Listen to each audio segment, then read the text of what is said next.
सुना है पहले गीत, बहुत फेमस है, ये लिखा है श्रील वल्लभाचार्य ने।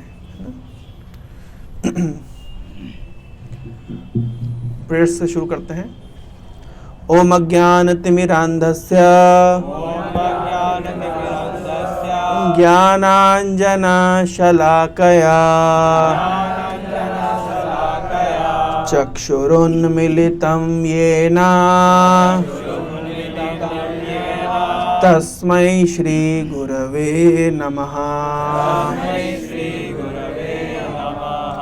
श्री चैतन्य मनोभीष्टं स्थापितं येन भूतले स्वयं रूपा कदा मह्यं ददाति स्वपदान्तिकम्।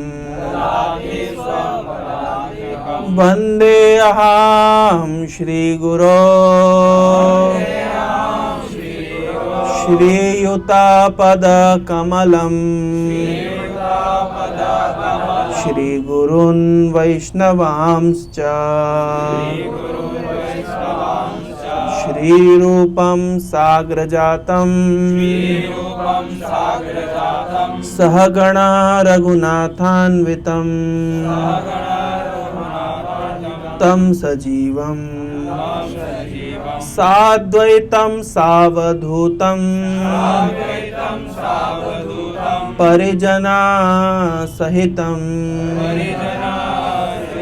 कृष्णा चैतन्य देवं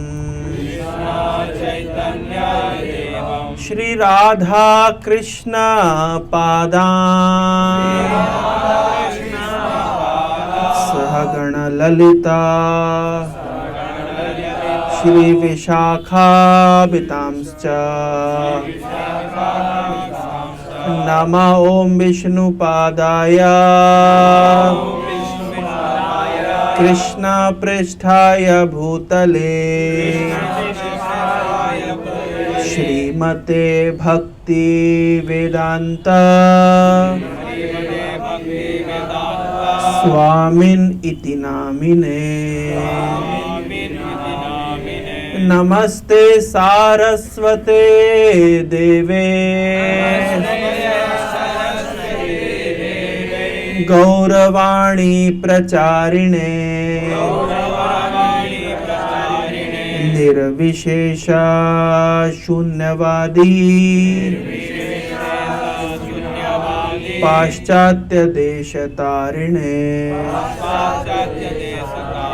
हे कृष्ण करुणा सिंधो दीनबंधु जगतपते गोपेशा गोपिका कांत राधा कांत नमस्तुते। तप्त कांचन गौरांगी राधे वृंदावनेश्वरी वृषभानुसुते देवी प्रणमामि हरिप्रिये। वाञ्छाकल्पतरुभ्यश्च कृपा सिन्धुभैव च पतितानां पावनेभ्यो वैष्णवेभ्यो नमो नमः। नमो महाबदान्याय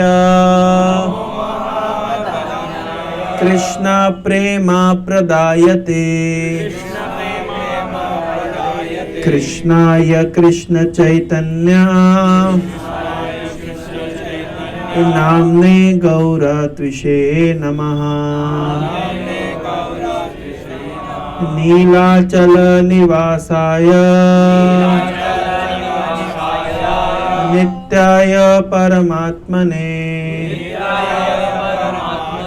बलभद्र सुभद्राभ्यां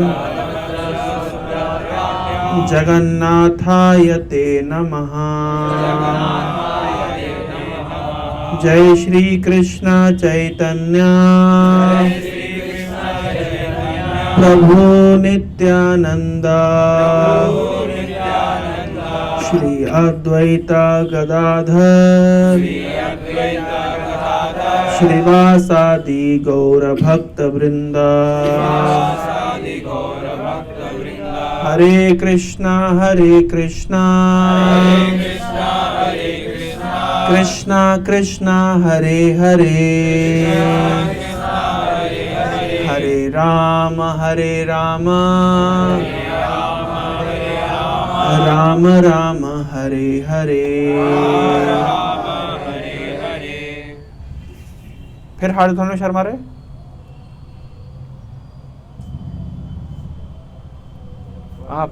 आप शुभंकर, आप हाथ उठाने में शर्मा रहे हो। हरे कृष्णा कृष्णा कृष्णा हरे हरे हरे राम राम राम हरे हरे। अच्छा, आंख बंद था तो पता नहीं चल पाया। ठीक है, शर्माना नहीं है। हरे कृष्णा।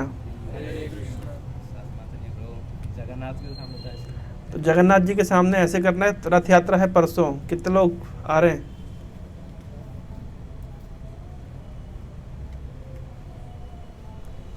तो हमारे मंदिर से रथ यात्रा निकाली जाएगी। पुरी जा रहे हैं क्या? पुरी कौन जा रहा है? अच्छा, आप लोग पुरी वाले हैं। ओके। और इस्कॉन भुवनेश्वर कौन पहुंच रहे हैं? और किनका कोई प्लान नहीं है? हैं?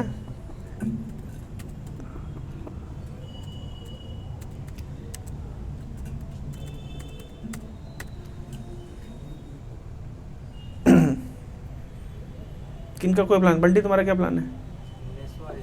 Bhubaneswar ISKCON temple. ठीक है। नेट क्यों स्लो है भाई?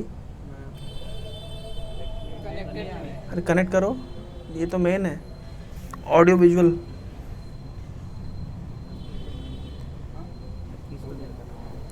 हरे कृष्णा। तो आज हम क्या चर्चा करेंगे? जो टॉपिक लिखा था वो चर्चा नहीं करेंगे, दूसरे टॉपिक चर्चा करेंगे।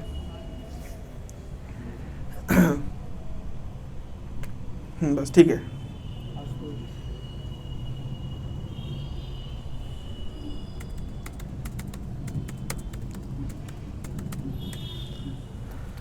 जगन्नाथ अष्टकम किस किस याद है? जगन्नाथ अष्टकम किस किस को याद है? क्या हो गया? नेट क्यों नहीं आ रहा है आशुतोष? तो रूपम कहाँ है? तो उसका मोबाइल क्या फायदा फिर? आप लोग कनेक्ट कर दीजिए ना, पहले से करना चाहिए, टाइम जाता है।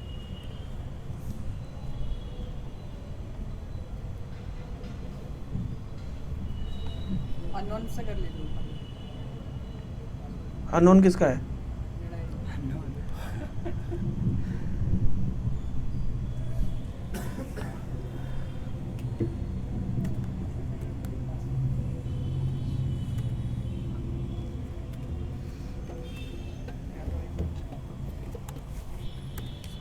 ठीक है,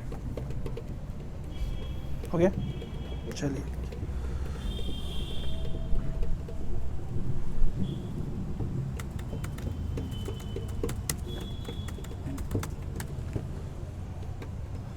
ये कौन सा लैपटॉप पकड़ा दिया? मुझे समझ नहीं आ रहा क्या है ये मुसीबत है। हैं? थोड़ा ढंग की चीज़ देना चाहिए ना यहाँ पे। ठीक है, छोड़ो।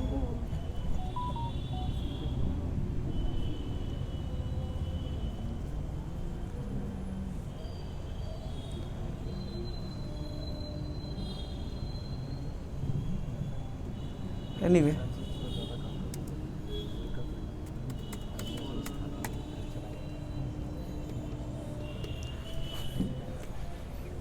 तो भगवान जगन्नाथ जी रथ पे आरूढ़ होकर के परसों निकलेंगे।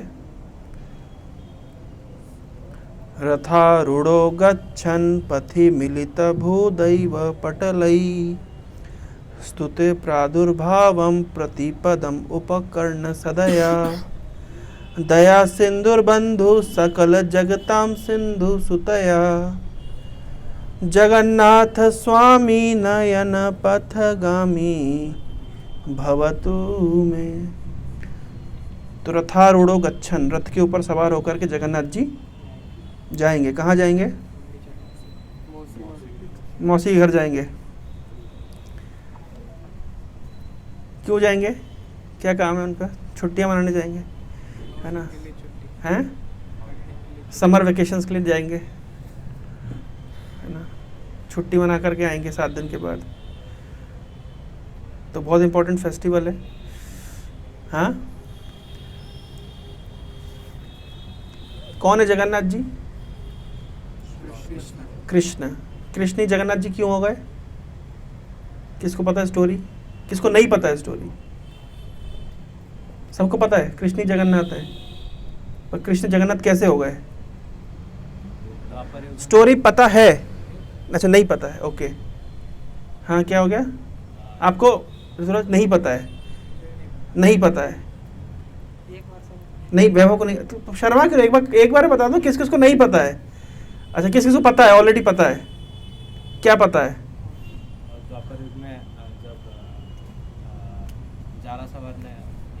क्या किया था? मृग को मारने के बदले कृष्ण का पैर मारा। हाँ, तो क्या हुआ? तो वहाँ से फिर उनका जो शरीर था वो बहते आया था। ओ अच्छा, ये पता है। किसको ये वाला स्टोरी पता है? स्टोरी थोड़ा सुना दो सबको। बोलो बोलो। हाँ, आज यही चलो। क्या स्टोरी सर बता दो जरा। द्वापर युग में जब कृष्ण को मारा गया था, मतलब जो सर लगा था, तो फिर तो मरने के बाद कृष्ण के मरने के बाद में उनका अंतिम संस्कार किया गया। अंतिम संस्कार के बाद में क्या हुआ? तो उनका जो शरीर का वो जो दिल था वो बहते हुए, लाओ यार माइक इधर दे दो। और किसी के पास इसका बेटर वर्जन है स्टोरी का कि बंटी को कौन सी स्टोरी पता है? द्वारकाधीश स्टोरी, ठीक है। और ये वाली स्टोरी किस किस को पता थी जो शुभंकर ने बोली? कौन कौन इस स्टोरी में कन्विंस्ड है? हैं? परमेश्वर, ये स्टोरी सुनिए। अब आप लोग मुझे कॉमन सेंस आप ही लोग बताइए, अगर कृष्ण मर गए तो हम कृष्ण की पूजा क्यों करते हैं? कॉमन सेंस, बाकी सब बहुत बड़ी बात छोड़िए। इसलिए तो दूसरे धर्म के लोग हमको मतलब गाली देते हैं, है ना, हम अंधविश्वासी हैं, और वो कन्वर्ट कर देते हैं। पीयूष, यही स्टोरी सुना है आपने भी? यही स्टोरी था? आप पता, मतलब ये वाला पता था? ओ अच्छा अच्छा, बहुत अच्छा हुआ। अच्छा वो स्टोरी लीक हो गई। आपको भी ये स्टोरी पता है? हैं? आपको भी ये पता है? आपको भी पता है? मैं ब्रो, आपको दूसरी पता है, ठीक है। परमेश्वर जी, आपको ये स्टोरी पता है कि और कोई स्टोरी पता है? ये वाली पता है? अच्छा अच्छा, वो पता, अच्छा वो खबर आ जाएगा ये कि ये वाली पता है। अज्ञानता मतलब प्रकट हो गई। मेरे को आप ही लोग जवाब दीजिए कि अगर कृष्ण की मृत्यु हो गई, उनको तीर रखने से, तो हम कृष्ण की पूजा क्यों करें? हम किसी मरे, जो व्यक्ति मरणशील है, उस व्यक्ति की पूजा क्यों करते हैं? शरीर तो जल गया था, उनका जो सोल था वो तो नहीं जला था। तुम इतने दिन से क्लास में क्यों एब्सेंट थे? कहाँ थे तुम? हाथ दुख रहा था? तो क्लास सुनने में कौन सा हाथ दुखता है? तो बहुत दुख रहा था। क्लास सुनने में तो हाथ नहीं दुखता, हाथ का कोई काम ही नहीं क्लास में। राइट हैंड दुख रहा था क्या? तो कोई चम्मच से खिला देता, उसमें क्या? तुम्हारा दोस्त वैभव खिला देता तुम्हारे मुंह में डाल के। इसलिए क्लास आना चाहिए, नहीं तो ये डाउट कभी क्लियर नहीं होंगे। आप खुद बताइए ना, अगर किसी व्यक्ति की मृत्यु हुई है, उसका शरीर जलता है, वो उसका दिल तैरते हुए इधर आ गया समुंदर से, अरेबियन सी से बे ऑफ बंगाल, कुछ तो साइंटिफिक बात बोलनी चाहिए ना, कुछ तो साइंटिफिक बात बोलनी चाहिए ना। अरेबियन सी से इंडियन ओशन होते हुए आया है। अब देखा कभी इंडियन ओशन देखा आपने? अब जब रामेश्वरम देखेंगे तो आपको बकायदा सेपरेशन दिखेगा। कन्याकुमारी, सॉरी, आपको बकायदा ये दिखेगा कन्याकुमारी में, बाकायदा आपको 3 समुद्र दिखेंगे, इधर इधर इधर, ऐसे अलग बिल्कुल। तो देखिए वहां से तैरता हुआ इधर आ गया हैं। तो YouTube में ये सब चीजें देखते क्यों है मेरे को सब YouTube में, इसलिए मैं बताया कहीं से भी नहीं उठाना है। अब मुझे आप ही आंसर दीजिए ना, जो व्यक्ति मरणशील है उसको आप क्यों पूजा कर रहे हैं? ये मृत्यु लोग है इसमें, मृत्यु लोग है तो भगवान नहीं मरेंगे, फिर भगवान किस चीज के? गीता, इसलिए तो गीता पढ़नी पड़ती है। देखिए जितने लोग हिंदू धर्म का आज प्रचार कर रहे हैं, 99.99% लोगों को अपनी फिलॉसफी नहीं पता है, और इसलिए वो बेवकूफ बनते नहीं, वो हैं। पहली बात तो जितने 99.99% प्रचारक तथाकथित हिंदुइज्म के प्रचारक है वो बेवकूफ हैं, क्योंकि उन्होंने गीता नहीं पढ़ी है, और पढ़ी भी है तो किससे पढ़ी है?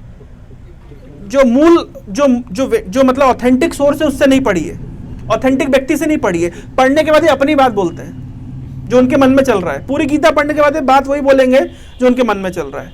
उन सोर्सेस से वो लोग यूट्यूब में खाली बैठे क्या करे, करना है कुछ काम तो अपलोड करो वीडियो लेकर प्रभु का नाम, तो वीडियो अपलोड करते हैं, फिर हम उसको देखते हैं। आप खुद सोचिए ना, जो व्यक्ति मरणशील है उस व्यक्ति की पूजा हम क्यों करेंगे? क्योंकि ये दर्शन लोग नहीं जानते, फिलॉसफी नहीं जानते, इसलिए इतने मतलब अजीब अजीब बात करते हैं। जैसे ध्रुव राठी का भी एक वीडियो आया, उसका कन्वर्सेशन आया आचार्य प्रशांत के साथ, देखा आप लोगों ने? वो कह रहे मूर्ति पूजा, और सारे यूथ को लगता है क्या बात बोले ध्रुव राठी ने, उनको उखाड़ के रख दिया। हम मूर्ति की पूजा नहीं करते हैं, मूर्ति के माध्यम से भगवान की पूजा करते हैं। ये बोला आप लोग कितने लोग कन्विंस से? अच्छी बात बोला। वो नालायक है, 1 नंबर का मूर्ख है वो। मूर्ख, उसका फॉलोवर मूर्ख, दोनों ही मूर्ख। दो मूर्ख डिस्कशन कर रहे हैं पॉडकास्ट में, और जितने बैठ के उसको सुन रहे हैं वो मूर्ख, और जो लाइक मार रहे हैं वो महामूर्ख, और जो उनका चैनल सब्सक्राइब कर रहे हैं वो तो फिर मतलब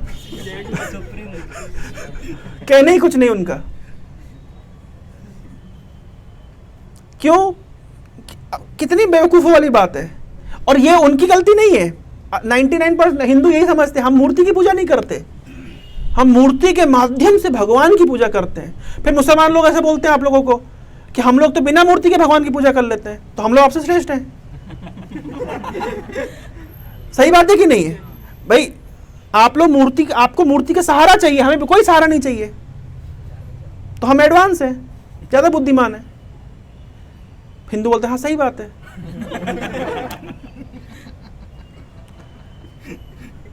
इतने मिसकंसेप्शन। कृष्ण का शरीर जला दिया गया। आपको पता है कृष्ण कौन है?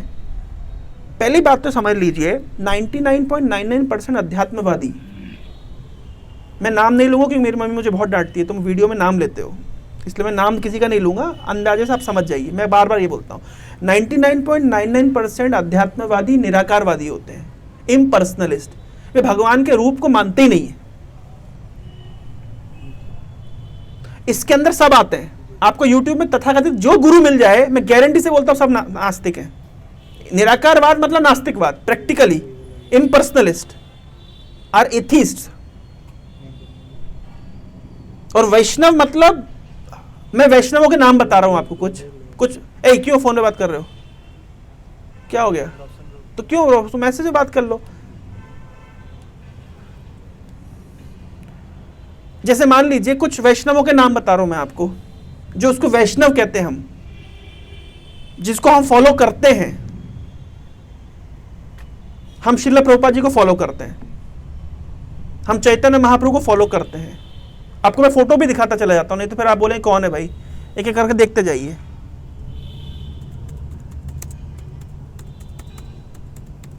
नहीं तो बाद में कंफ्यूज हो जाएंगे। ये है श्रील प्रभुपाद जी, इनको हम फॉलो करते हैं। घुमाओ, तुम्हारा कैमरा घुमाओ ना, कहाँ ध्यान है तुम्हारा?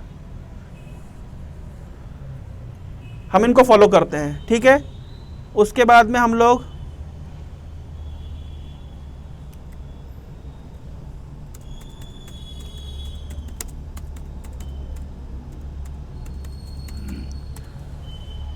ये है चैतन्य महाप्रभु, इनको देख रहे हैं आपने, हम इनको फॉलो करते हैं, ठीक है। डाउट पे मत रहिएगा, बाद में फिर कंफ्यूजन होगा, यार कैसा लैपटॉप तुमने ला के दे दिया यहाँ पे।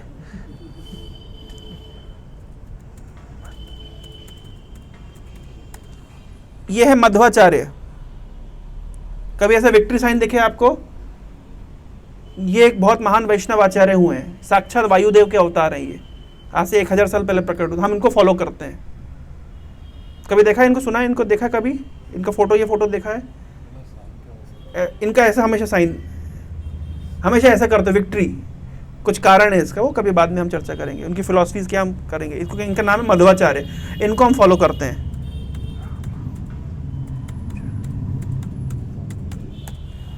ये है, इनको तो आप लोग बहुत बार फेमस है, इनको जानते हैं, इनका नाम है रामाचार्य। अभी क्या बना इनके नाम से? मुझे अगली बार है ना ढंग का लैपटॉप देना और ढंग का कनेक्शन देना, है ना, ऐसे नॉनसेंस लैपटॉप पकड़ने से कुछ नहीं होगा।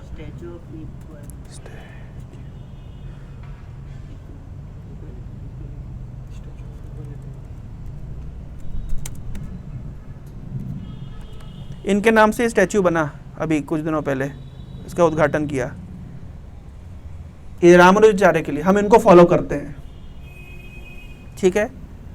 अभी जिन्होंने गीत गाया, हम, इनका नाम क्या था?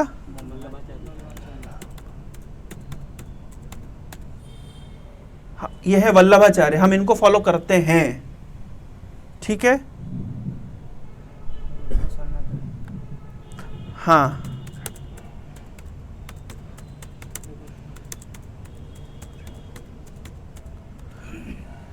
इनको कभी देखेंगे, ये है वृंदावन के 6 गोस्वामी। इन लोगों ने वृंदावन को पूरा एस्टेब्लिश किया है। भगवान कृष्ण के जाने के बाद में 5000 साल लगभग जब बीत गए तो पूरा वृंदावन विलुप्त हो गया। लगभग आज से 1000 साल पहले मुगलों का आक्रमण हुआ, बहुत कुछ हुआ, तो वृंदावन को पुनः स्थापना करी इन 6 गोस्वामियों ने। हम इनको फॉलो करते हैं। जो हम प्रणाम मंत्र बोले ना, श्री चैतन्य मनोभीष्टम, हम उन गोस्वामी लोग का प्रणाम मंत्र बोलते हैं। हम उनकी परंपरा में, हम इनको फॉलो करते हैं। अच्छा, ये सब इनको हम फॉलो करते हैं। अच्छा, मैं और नाम बता रहा हूँ। ये है सूरदास जी, हम इनको फॉलो करते हैं, ठीक है।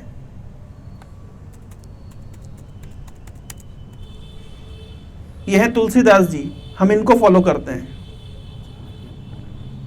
हैं? चाणक्य वैष्णव नहीं है, हम फॉलो करते हैं, पर ही इज नॉट अ वैष्णव, मतलब ही इज नॉट अ वैष्णव आचार्य इन भक्ति लाइन। चाणक्य इज अ, मतलब he is a Vaishnav of course. Chanakya तो भगवान के भक्त हैं। मैंने एक बार श्लोक बताया था, चाणक्य नीति भगवान विष्णु को प्रणम्य शिरसा विष्णु त्रैलोकाधिपतिम प्रभुम, उस श्लोक से शुरू किया। तो चाणक्य एक वैष्णव है। ये भक्ति जो के आचार्य है, जिन्होंने फिलॉसफी दी है, थीसिस दी है, हम इनको फॉलो करते, बुक्स दी है भक्ति जो की, हम इनको फॉलो करते हैं, ठीक है ना। और नाम बताइए। और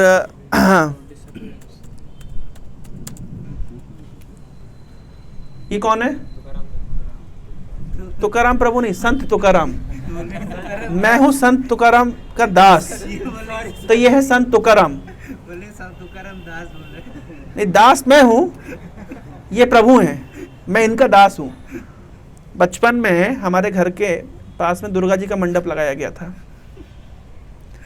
तो एक बार उन्होंने क्या किया, दुर्गा मंडप वाले कुछ कुछ करते रहते हैं, अजीब अजीब हरकतें। तो एक बार उन्होंने क्या किया, दुर्गा जी को बीच में रखा और बहुत सारे भक्तों की मूर्तियों के आसपास रखा। तुलसीदास जी, सूरदास जी, तुकाराम जी, ऐसा करके। तो जब विसर्जन करना था, सबको विसर्जन कर दिया और तुकाराम जी को हमारे घर पे छोड़ के चले गए। 1 साल लगभग तुकाराम जी हमारे घर पे रहे, पूरा लाइफ साइज मूर्ति इतना बड़ी। अब हमारी मम्मी को पता नहीं उनको क्या करना है, वो तो शोपीस की तरह रखे। तो मम्मी जब जाले साफ करें तो तुकाराम जी को भी साफ कर दें। तो उन्हें आइडिया नहीं कि ये कौन है। ये तो अब हम इस्कॉन में आने के बाद में इतना उनका महत्व जान पाए हैं, हमको क्या पता था। तो ये इतने महान वैष्णव आचार्य हैं, लेकिन उन्होंने कृपा करी। उन्होंने इस तरह, जब मेरी दीक्षा हुई तो मेरे पिताजी फ़ोन करके पूछे तुम्हारा नाम क्या हुआ? मैंने कहा तुकाराम दास। तो जानते हो अपने घर में ऐसे तुकाराम जी? तो मैंने कहा हाँ हाँ, बहुत दिन पहले थे, याद है मुझे। और देखो तुकाराम जी की कृपा मिल गई तुमको। और वास्तव में मेरी जन्म तिथि भी तुकाराम जी की यात्रा निकाली जाती है। वो क्या बोलते हैं, कौन सी यात्रा बोलते हैं उसको, मराठी में बोलते हैं, जब पंढरपुर जाते हैं, देहू से भक्त लोग पंढरपुर जाते हैं, जिस दिन रिटर्न रथ यात्रा होती है हमारे यहाँ। कौन सी यात्रा होती है, वाखरी कहते हैं उसको, वाखरी यात्रा, वारी यात्रा कहते हैं इसको। इस तरीके से भक्त लोग जाते हैं। I get all my favorite beauty products from Nykaa, India's leading beauty destination.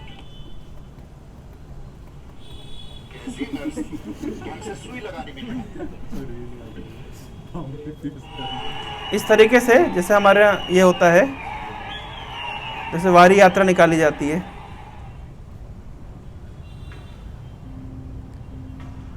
Pandharpur में जाती है यात्रा, खूब सारे हजारों भक्त लोग जाते हैं।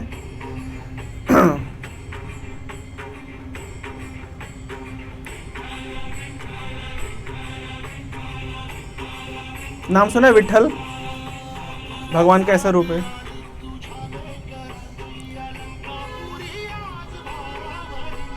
इस तरीके से भक्त लोग जाते हैं यात्रा में ना, आषाढ़ी यात्रा कहते हैं उसको।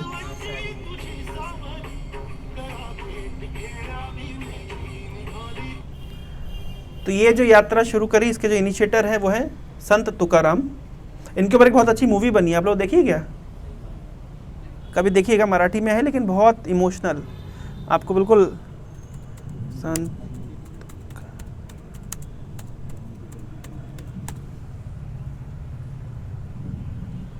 ये पूरी मूवी बनी हुई है, बहुत सुंदर, कभी समय मिले समझना जरूरी नहीं है, भावनाएं आप कर लेंगे। लगाना जरा इसको माइक।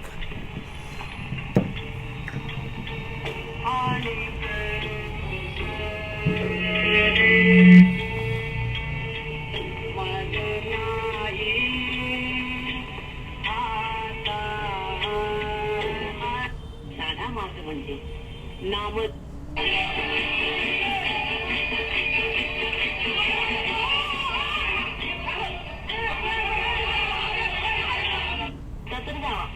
आणि या लवकर इंग्रजच्या आज मी बी खंडोबाला निवड केलाय. तुम्ही आल्या बघा, पोरं जेवायला बसायची नाही त्या, लवकरच या. पांडुरंगा लोपला गवस्ती, लोपला गवस्ती, ते लोपला गवस्ती, मेघ श्याम वर्ण हरी, मोठी डोळस साजरी, डोळस साजरी, मोठी डोळस साजरी, चतुर्भुज वल्लती, गळा माळ हे रुळती, गळा माळ हे समझ नहीं आ रहा, सांबर धरते कैसा, उजळल्या दाही दिशा, उजळल्या दाही दिशा, उजळल्या दाही दिशा, तुका झाला ते संतुष्ट, घरा आले वैकुंठ पीठ, आले वैकुंठ पीठ, घरा आले वैकुंठ पीठ, पांडुरंग हरी जय जय पांडुरंग हरी. भगवान का नाम है। इनको लेने के लिए भगवान के धाम से ये आया। पोळ्या काय करत असली, तुकोबा निघाला असून त्याला, चल लवकर चल.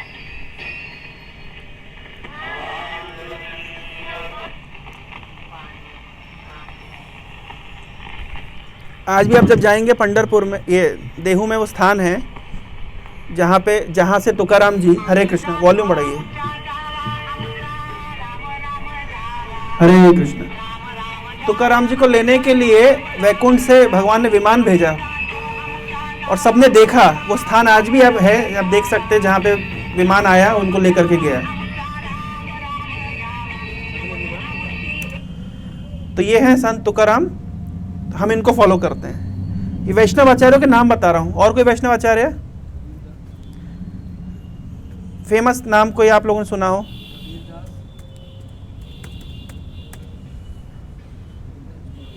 ये है मीराबाई, है ना। और कोई वैष्णव आचार्य? कबीरदास जी वैष्णव आचार्य नहीं है, बीच में है। और कोई वैष्णव आचार्य?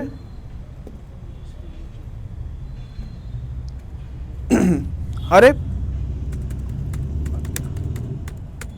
उड़िया लोग,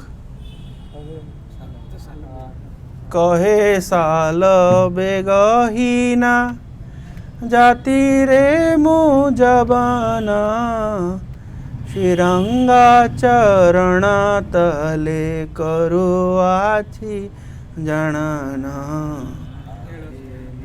इनको हम फॉलो करते हैं। क्या क्या नाम बताए? 2-4 नाम रिपीट करिए, एक एक तुम बताओ। किसको फॉलो करते हैं? शालवेग, कबीरदास जी नहीं नाम लिया मैंने, संत तुकाराम और तुलसीदास, शिला प्रभुपाद और चैतन्य महाप्रभु, मध्वाचार्य, रामाचार्य, वल्लभाचार्य, चैतन्य महाप्रभु और कोई? मीराबाई। ठीक है, इन सब और भी हैं, अनगिनत हैं, षड गोस्वामी। इन सबको हम फॉलो करते हैं। हम कबीरदास जी को फॉलो करते हैं, उनकी फिलॉसफी लेकिन थोड़ी सी वैष्णव फिलॉसफी से अलग है, थोड़ी अलग है। क्या है वो जानना पड़ेगा, मैं बताऊंगा। इधर हम आंख बंद करके फॉलो करते हैं, उधर पे थोड़ा सा ध्यान रख के फॉलो करते हैं। और बिल्कुल जिसको उठा के पटक देते हैं, बिल्कुल मानते ही नहीं है, हमारे शत्रु है वो, क्लियरली उनके नाम कुछ गिना रहा हूं। अब देखते जाइए हमारे शत्रु की कैटेगरी में कौन है, मतलब बकायदा शत्रु हैं, इतने बड़े शत्रु हैं। जॉर्ज हैरिसन का नाम सुना है? कौन है जॉर्ज हैरिसन? Beatles singer. उस जमाने में 1960-70s में बीटल्स बहुत फेमस था, इतना फेमस था मतलब जिसकी कोई हद नहीं है। तो बीटल्स ने प्रभुपाद जी की बुक को स्पॉन्सर किया, कृष्णा बुक। जॉर्ज हैरिसन ने प्रभुपाद जी की बुक को स्पॉन्सर किया। तो प्रभुपाद जी ने रिक्वेस्ट किया कि जॉर्ज हैरिसन को कि आप फॉरवर्ड लिख के दीजिए, मतलब उस किताब के फ्रंट में आप लिख के दीजिए कुछ बुक के बारे में, कृष्णा बुक के बारे में। तो उसने लिखा। लिखने के बाद एक दिन प्रभुपाद जी के एक शिष्य जो उनके फ्रेंड थे जॉर्ज हैरिसन के, उनको बोला कि मैं थोड़ा एडिट करना चाहता हूँ। अब याद रखिए उस ज़माने प्रभुपाद जी को पैसा नहीं होता था, किसी ने प्रभुपाद जी को स्पॉन्सर किया हज़ारों किताबें छपाने के लिए। प्रभुपाद जी ने कहा अगर जॉर्ज हैरिसन फॉरवर्ड लिख के देंगे तो ऑल ओवर वर्ल्ड में कृष्णा कॉन्शियसनेस फैलेगा। ऑलरेडी हरे कृष्ण महामंत्र जॉर्ज हैरिसन ने अपने बीटल स्टूडियो में, एप्पल स्टूडियो में रिकॉर्ड किया था, तो ऑलरेडी उसके कारण ऑल ओवर वर्ल्ड में हरे कृष्ण महामंत्र पहुंच गया। That was the breaking point actually. जब जॉर्ज हैरिसन ने इंटरवेन किया, उसने कृष्णा कॉन्शियसनेस को एक्सेप्ट किया और एप्पल स्टूडियो में हरे कृष्ण महामंत्र की रिकॉर्डिंग हुई, उसके बाद से हरे कृष्ण महामंत्र पूरी दुनिया में फैल गया, क्योंकि उस समय बीटल्स पूरी दुनिया में फेमस थे।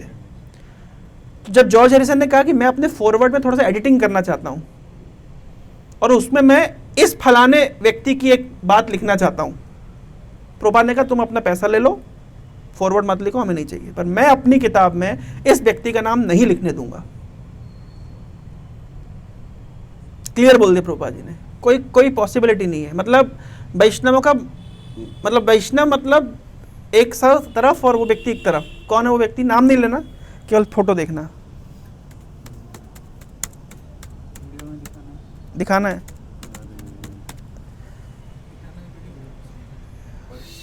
बिल्कुल हम मतलब ये दो मार्ग है, बिल्कुल हम अलग, वैष्णव अलग, ये भाई साहब अलग। कोई मतलब नो कॉम्प्रोमाइज, जीरो कॉम्प्रोमाइज, ये और इनके गुरुजी।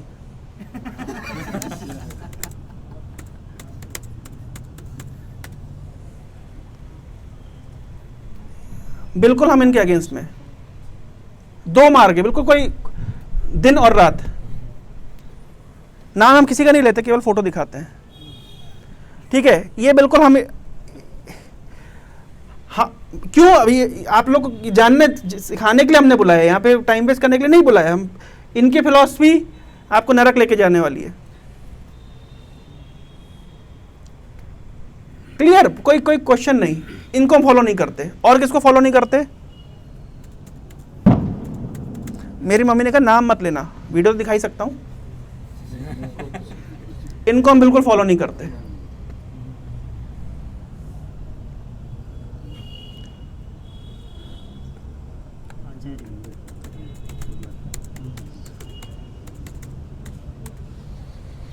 इनको हम बिल्कुल फॉलो नहीं करते, हमारे शत्रु हैं। कोई है यहाँ पे डीएवी से? डीएवी समझ गया ना? घर जाके बता देना। बिल्कुल मतलब अगेंस्ट। हैं?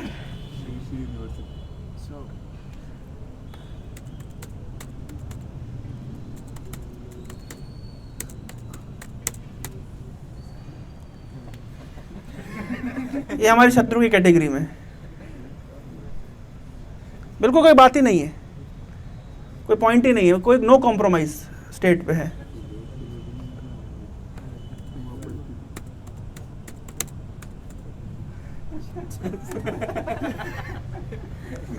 जीवन में कोई आनंद ही नहीं है, देखो इतना मतलब गुस्से में है, हैं?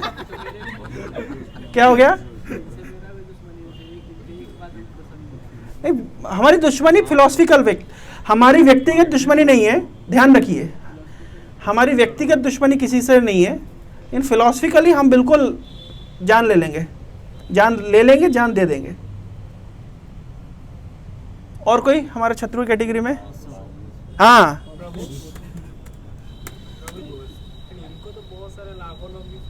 लाखों लोग तो बहुत, हमको फर्क नहीं पड़ता। एको चंद्रो तमो हंती नचा तारा सहस्रशा, हमारे लिए एक चांदी काफी है, 1000 तारों की जरूरत नहीं है, एक चांद चाहिए हमें। One moon is sufficient to dissipate the darkness of the entire world. What is the use of so many rascal stars? Prabhupada कहते हैं रास्कल स्टार्स, बहुत स्टार होंगे, बहुत लाखों लोग फॉलो करते होंगे, लाखों लोग करें। अंधा जथा अंधे रूपने माना, भाई जैसे एक अंधे को बाकी अंधे फॉलो करेंगे, सारे गटर में गिरेंगे, गिरे, हमें क्या फर्क पड़ता है? फर्क पड़ता है, हम उनको बजाना चाहते हैं। लोग लाख लोग फॉलो करें, करोड़ लोग फॉलो करें, doesn't matter, doesn't make any difference. क्या हो गया? और कोई याद आ रहा है क्या? बोलो।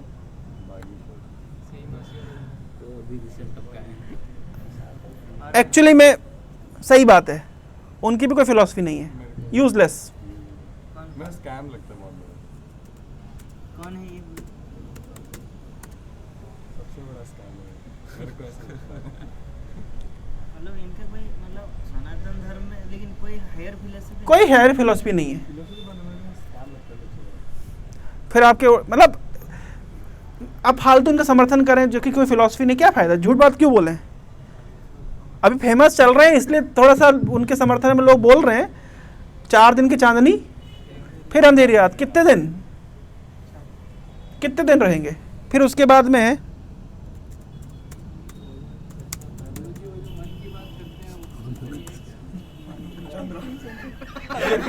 ये तो भारी दुश्मनी है इनके साथ हमारी।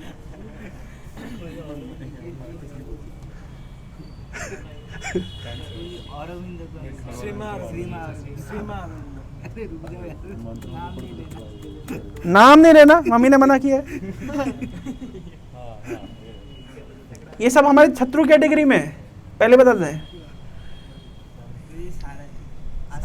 तो उन लोग का तो कुछ छोड़ो, वो तो कोई बात ही नहीं है, समझ गए? ये लोग फेमस ये हैं, मतलब वो छोड़ दो, वो तो खैर मैटर ही, कोई क्वेश्चन ही नहीं है। यहाँ पे हम अंडरवर्ल्ड डॉन की बात कर रहे हैं, चर्चा चल रही है, वो हफ्ता वसूली वालों की बात नहीं चल रही है। वो सारथी जी, आसाराम जी, वो सब क्या हफ्ता वसूली वाले? ये डॉन लोग हैं जिन्होंने पूरे संप्रदाय चला के रखे हैं, अधर्म के संप्रदाय चला के रखे हैं, इनकी बातचीत यहाँ चल रही है। इन सबकी फिलॉसफी यही है जो आप बोले ना, कृष्ण को जला दिया मरने के बाद, फिर उनका दिल है ना वो अरेबियन सी से इंडियन ओशन होते हुए बे ऑफ बंगाल पहुंच गया। ये सारी उस फिलॉसफी वाले हैं। क्यों? जय गुरु दिखा तो दिया, जय गुरु अनुकूल चंद्र, नाम लिखवा। यस प्रभु, क्या है उनका? वो भी हफ्ता वसूली, क्या फायदा? बहुत बड़ा संसार बनाया। उनका फिलॉसफी क्या है? He doesn't have any philosophy. He is a yoga guru. He is just a health issues के लिए उनके पास जाइए, समस्या क्या है? पीटी टीचर कौन? हाँ, he is just a PT teacher. इन लोग तो भैया साक्षात धर्म के सौदागर हैं, धर्म की वो चला के रखी है।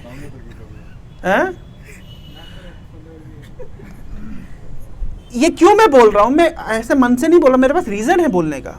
मैं भगवत गीता के आधार पे आपको बोलूंगा। फिर वही वो तो प्रभु सबसे समझ में आया, बट स्वामी विवेकानंद का नहीं समझ। तो उनकी कौन सी फिलॉसफी आपको समझ आई, वो भी तो मेरा क्वेश्चन है। मुझे वो उनसे सेंटिमेंटली हम अटैच है क्योंकि बचपन से हमको सिखाया गया है। स्वामी मतलब एक ही स्वामी का नाम हमने बचपन में सुना है। कौन सी फिलॉसफी उनकी आपको डाइजेस्ट हुई, कौन सी समझ आई? कोई है ही नहीं फिलॉसफी सब। हाँ क्या हो गया, कहीं से आवाज आई? सेम ये कैटेगरी में। मैं 2-4 दिन पहले इनकी वीडियो देख रहा था।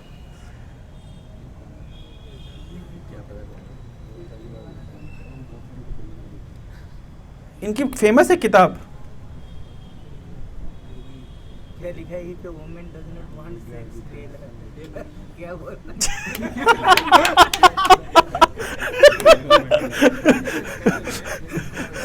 एनीवे क्यों? अच्छा अब मैटर ये है, अभी चर्चा के पे आते हैं। ठीक है जगन्नाथ जी, हम कहाँ से कहाँ पहुँच गए? कैटेगरी मैंने कर दी, दो भाग कर दिए है ना। मैं आप लोगों को अज्ञानता में नहीं रखना चाहता हूँ। हर चीज़ का मेरे पास रीज़न है। मैं ये नहीं कह रहा कि आपको मुझे फॉलो करना है, कि हमारी फिलॉसफी को फॉलो करना है, कि हमारी परंपरा को फॉलो करना है, करना ही है, ऐसा नहीं है ना। करोगे नहीं तो तुम्हें क्या, तुम्हारे साथ जिहाद कर दिया जाएगा और जहन्नुम में भेज दिया जाएगा, और ऐसा कुछ नहीं। It's up to you. We are simply presenting our views. It is up to you too, आपको अगर आपको समझ आता है एक्सेप्ट करें, नहीं समझ तो कोई बात नहीं, डजंट मेक एनी डिफरेंस। लेकिन हमारा काम है आपको बताना, भाई हमारी फिलॉसफी नहीं है, शास्त्रों की फिलॉसफी है। मैं आपको जो बता रहा हूं देखिए आप,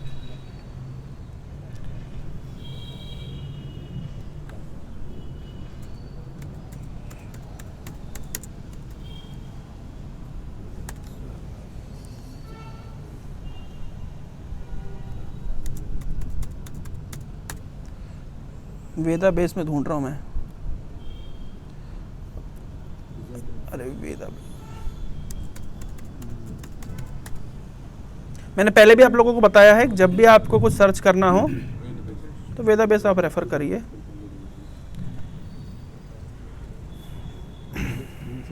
मेरे साथ साथ बोलिएगा। ईश्वरः परमः कृष्ण सच्चिदानंद विग्रह अनादि आदि गोविंदः सर्व कारण कारणम। ये हमारे फिलॉसफी से शुरू होती है। ये ब्रह्म संहिता का श्लोक है। ये श्लोक ब्रह्मा जी बोल रहे हैं। ब्रह्मा जी कह रहे हैं परम ईश्वर कृष्ण है। कृष्ण ईश्वर हैं। ईश्वर मतलब नियंता, परम नियंता। उनके हाथ में सब कुछ है। उनकी इच्छा से जगत क्रियाशील है, चलायमान है। वे जगत के नाथ हैं। वो अपनी इच्छा मात्र से सृष्टि स्थिति प्रलय कर सकते हैं। इस जगत में जो कुछ भी हो रहा है डायरेक्टली इनडायरेक्टली सब कुछ उनके ही निर्देशन में हो रहा है। इतरस्तर अर्थेषु अभिज्ञ स्वराट इज कंप्लीटली इंडिपेंडेंट। वे ईश्वर हैं। वे सबको नियंत्रित करते हैं पर किसी के द्वारा नियंत्रित नहीं है। ये हमारी फिलॉसफी यहाँ से शुरू हो रही है, समझिए। कृष्ण परम ईश्वर है, जिनका विग्रह है, इनका रूप है सच्चिद आनंदमय। सत चित आनंद। सत मतलब इटर्नल, नित्य। चिद मतलब ज्ञानमय, और आनंद मतलब फुल ऑफ प्लेजर, आनंद भव। हमारा शरीर है असत, अचित और निरानंद। हमारा शरीर भौतिक वस्तुओं का बना है। भगवान का शरीर सच्चिद आनंदमय है। यहां से दर्शन हमारा शुरू होता है, वैष्णव दर्शन। तो अगर भगवान का शरीर सच्चिद आनंदमय है तो भगवान के शरीर, जरा ने मारा बाण, वो मर गए, फिर उनका अंतिम संस्कार हुआ, फिर सबको जल गया, दिल रह गया, फिर वो अरेबियन सी से बे ऑफ बंगाल पहुंच गया। ये फिलॉसफी तो तभी खत्म हो गई जब भगवान का सच्चिदानंद विग्रह है। और अगर भगवान मरते हैं, अगर कृष्ण मर जाते हैं, एक व्यक्ति में अभी 2-4 दिन पहले एक डिबेट सुन रहा था। एक तो मैंने उस डिबेट में कमेंट लिख दिया। वो एक हिंदू डिबेट कर रहा है एक मुस्लिम मुल्ला के साथ, प्रीचर के साथ। तो वो मुस्लिम बोल रहा है क्या आपके भगवान मरते हैं? बोले नहीं, भगवान तो नहीं मरते। बोले नहीं, कृष्ण मरे, राम मरे। तो बोले वो अवतार थे, अवतार मरते हैं। बोले अगर अवतार मर जाते हैं तो आप उनकी पूजा क्यों करते हो? अब वो चुप हो गया, अब ज्यादा कुछ बोल नहीं पा रहा। तो मैंने उसको नीचे से कमेंट लिखा, मैंने कहा ये नालायक जो हिंदू गया है, ये नालायक नंबर 1 है, ऐसा लिखा मैंने उस कमेंट में। मेरे जो हिंदू जो जाके आर्गुमेंट कर रहा है, ये मूर्ख नंबर 1 है, इसको खुद का दर्शन पता नहीं है। आप खुद बताइए ना, जो व्यक्ति मरणशील है, प्रभुपाद जी कहते हैं अगर कृष्ण मरणशील है, कृष्ण अगर सामान्य मनुष्य की तरह ही है, तो उनकी गीता इतनी फेमस क्यों हम लेते हैं, क्यों उसकी पढ़ रहे हैं, जरूरत क्या है? लोग सोचते हैं, प्रभुपाद जी लिखे हैं अपने इंट्रोडक्शन में कृष्ण बुक के, अधिक से अधिक लोग सोचते हैं कृष्ण क्या है? भाई हम लोग मनुष्य हैं, वो कुछ महान मनुष्य है नहीं। हमारी फिलॉसफी ये नहीं है कि वे महान मनुष्य हैं, वे भगवान हैं, वे भगवान हैं। सामान्य जीव के ऊपर जन्म मृत्यु जरा व्याधि होती है, भगवान के ऊपर नहीं होती है। ये क्यों नहीं समझते हम? अगर जरा ने उनको तीर मारा और तीर उनको लग गया, पैर में तीर मारने से कौन आदमी मरता है?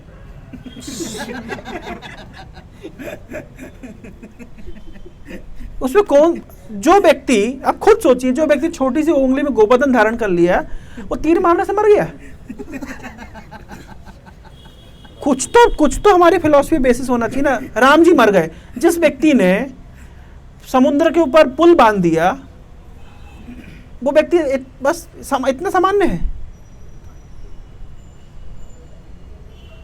वो मनुष्य नहीं है। पहली बात समझिए, भगवान गीता में 12 कह अवजानन्ति माम मूढ़ा मानुषिम तनुमाश्रितम। मूर्ख व्यक्ति मुझे सामान्य मनुष्य समझता है, मैं मनुष्य नहीं हूं, क्लियर कर लीजिए पहले। भगवान इस जगत में आकर के लीला विलास करते हैं, हमारे द्वारा हम जिन जिन चीजों से गुजरते हैं, हमको सर्दी लग रही है, हमको गर्मी लग रही है, भगवान इन सबसे ऊपर हैं, फिर भी लीला विलास के लिए ऐसा प्रतीत होता है। जोग माया इस प्रकार से सृष्टि करती है लीला चलाने के लिए। आपको क्या लग रहा है भगवान रामचंद्र जब जंगल में जा रहे हैं, उनके पैरों में क्या दर्द हो रहा है? वे सच्चिदानंदमय हैं, उन्हें दर्द नहीं हो रहा है।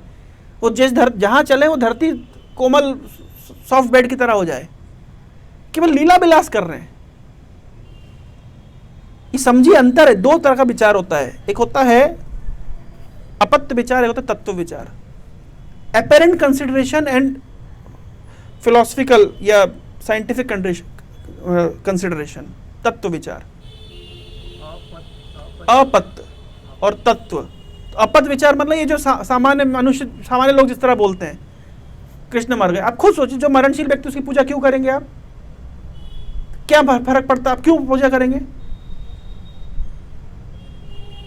कोई व्यक्ति अगर मरणशील है तो उसकी पूजा हम क्यों करें? और अगर वो व्यक्ति मरणशील उसकी पूजा करे तो हम गांधी जी की पूजा भी करिए। गांधी जी की मूर्ति बनाते, कृष्ण की मूर्ति बनाते, तो क्या सेम प्लेटफॉर्म पर है? क्यों हम कृष्ण की पूजा कर रहे हैं? ये ध्यान रखिए, ये जितने जो मैंने आपको जो नाम गिनाए निराकारवादियों के, इम्पर्सनलिस्ट के, इन लोग की फिलॉसफी में एक चीज कॉमन है कि भगवान एक निराकार सत्ता है, कुछ बड़ी शक्ति है। और ये जो कृष्ण राम इत्यादि हैं, महान मनुष्य हैं जिन्होंने बोधत्व को प्राप्त किया है, मतलब एनलाइटनमेंट को प्राप्त किया है। कृष्ण लीला में मुझे बताइए कौन से चैप्टर में आपने पढ़ा कृष्ण ने एनलाइटमेंट को प्राप्त किया? कि कृष्ण किसी पेड़ के नीचे बैठे हों, फिर ध्यान लगा के बैठे हों, फिर अचानक से उनका एनलाइटमेंट हो गया, वो कृष्ण बन गए। पैदा होते ही 6वें दिन में पूतना का वध कर दिया। उनको टाइम कब मिला एनलाइटमेंट का, मुझे ये बताइए। 5 दिन मिले ना, कह रहा 5 दिन तो मिले। सोचिए जरा, इमेजिन करिए, जो व्यक्ति 6-7 साल की उम्र में ऐसे गोवर्धन धारण कर लिया, वो एनलाइटमेंट को समय कब मिला? अगर हम बोलते हैं कि कृष्ण एनलाइटमेंट से भगवान बन गए, इसका मतलब है कि आप भी एनलाइटमेंट के बाद, अब ये देखिए गुरुजी को मैं दिखाता हूं।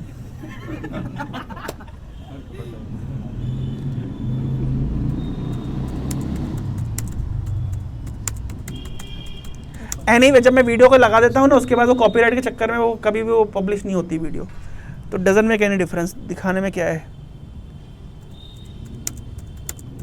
एक बार इन गुरुजी से पूछा गया,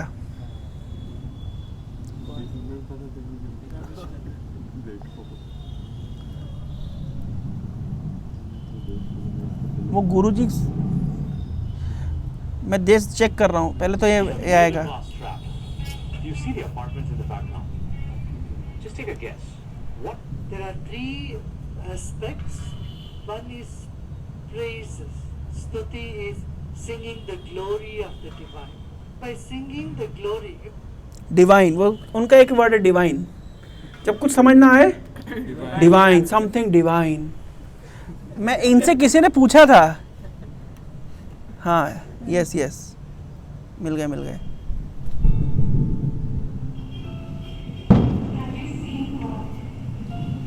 what do you think? I have or not? Huh? No. Huh?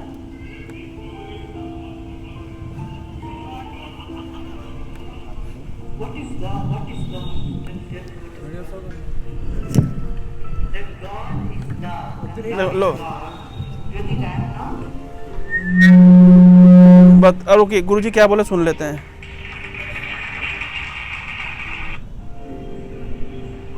God is love and love is God. What is God? What is God? What is God? What is God? Let's tell me what is God.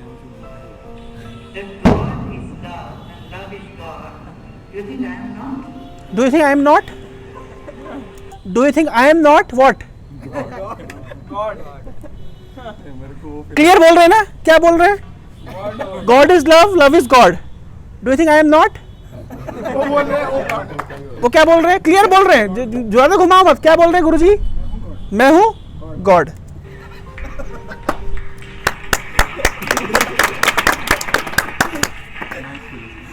God is not some object out there to be seen.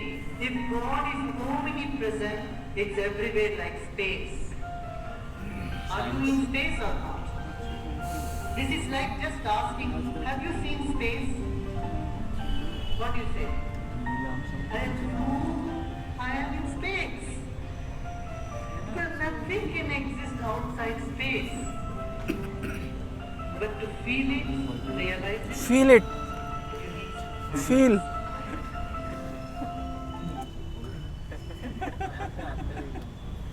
इनसे पूछ लिया। अच्छा, इनसे, इनके competitor से पूछते हैं, पूछ ही लेते हैं यार, क्या बोलना चाह रहे हैं, थोड़ा देखें।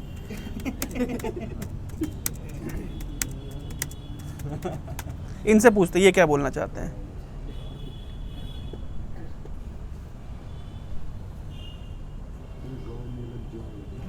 इनसे थोड़ा पूछ लेते हैं क्या बोल रहे हैं। The soul is sacred for people. The body is filthy. How is it possible? Yes, that's what we've been doing, isn't it so? Saying God is sacred, creation is filthy. How is it possible? The very thought of God occurred to you only because you saw creation, isn't it? When you were born and you opened your eyes, you looked around, so much creation. Before you came here, so much has happened. Obviously, you did not create it. So you thought, there must be a creator. This is how you come to the creator, isn't it? The moment you thought there must be a creator, because you're in a human form, you thought it must be a big man. A small man like me cannot do all this. It must be a big man. Just 2 hands, how can it do so much creation? Must be 8 hands. Isn't it? Isn't it so? If you were a buffalo, you would be really thinking, God is a huge buffalo. Isn't it so? Yes or no? You go and ask a buffalo and see. A buffalo will insist, God is a huge buffalo. Maybe 4 horns.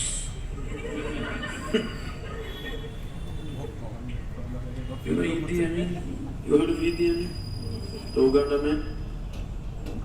Idi Amin declared, God is black. Prabhupada ji ने इस press को पकड़ लिया। एक बार Prabhupada ji African से मिले बोले God is also black but not black like you.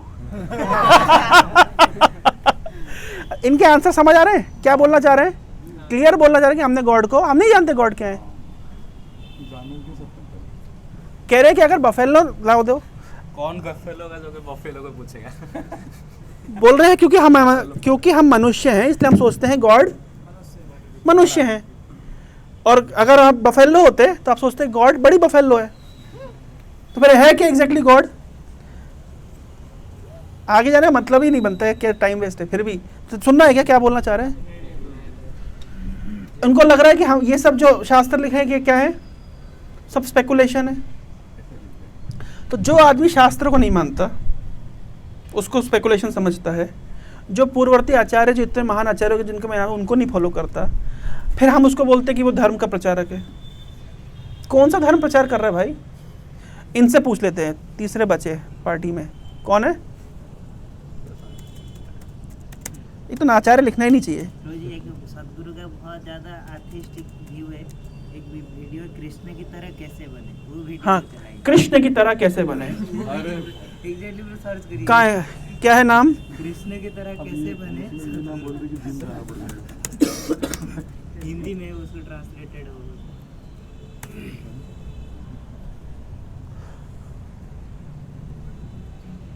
ये रहा।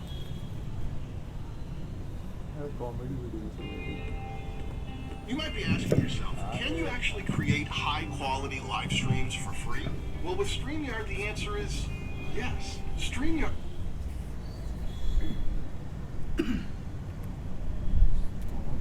वो चलने की मना कर दिया, उन्हें चलूंगा ही नहीं, छोड़ो। बोले नलायक, इतना गंदी बात बोल रहा है। आज कृष्ण जन्माष्टमी है। अच्छा, जब कृष्ण की बात की जाती है तो उनके बारे में कई गलत फहमियाँ सामने आती हैं। जब हम कृष्ण कहते हैं तो ज़्यादातर लोग बस मक्खन, लड़कियों और बांसुरी के बारे में सोचते हैं। हाँ, लेकिन हमें समझना चाहिए कॉपीराइट। कि मक्खन में उनकी रुचि सिर्फ 6 या 8 साल की उम्र तक ही थी, और लड़कियों का साथ सिर्फ 16 की उम्र तक था। 16 की उम्र में जब उनके गुरु सांदीपानी ने ये समझाया कि उनके जीवन का उद्देश्य क्या है, सबसे पहले उन्होंने वृंदावन छोड़ दिया और कभी वापस नहीं गए। कभी वापस नहीं गए, ना तो अपने रिश्तेदारों से मिलने, ना ही वहां के छोड़िए। उनको समझाया। अच्छा बताया, लास्ट में तो अच्छा बताया। क्या बताया? मतलब कैसे बने वो लोग कृष्ण की तरह। नहीं बनना यार, हमें नहीं बनना। हमें कृष्ण का दास बनना है, कृष्ण नहीं बनना है।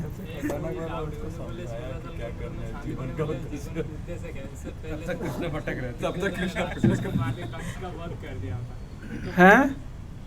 ये तो इनसे क्यों प्रमाण ले? क्या भागवतम नहीं है क्या हमारे पास?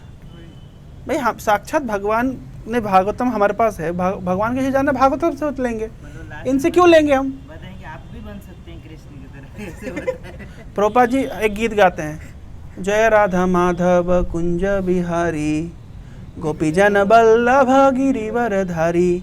गोपीजन Vallabh Girivardhari. If you want to become Gopijan Vallabh, first become Girivardhari. भाई जो गिरिवरधारी नहीं है, do not imitate Krishna Gopijan Vallabh. तो ये सब क्या है? इनकी फिलॉसफी, इनका तो सुना ही नहीं, ये तो सबसे इम्पोर्टेंट है।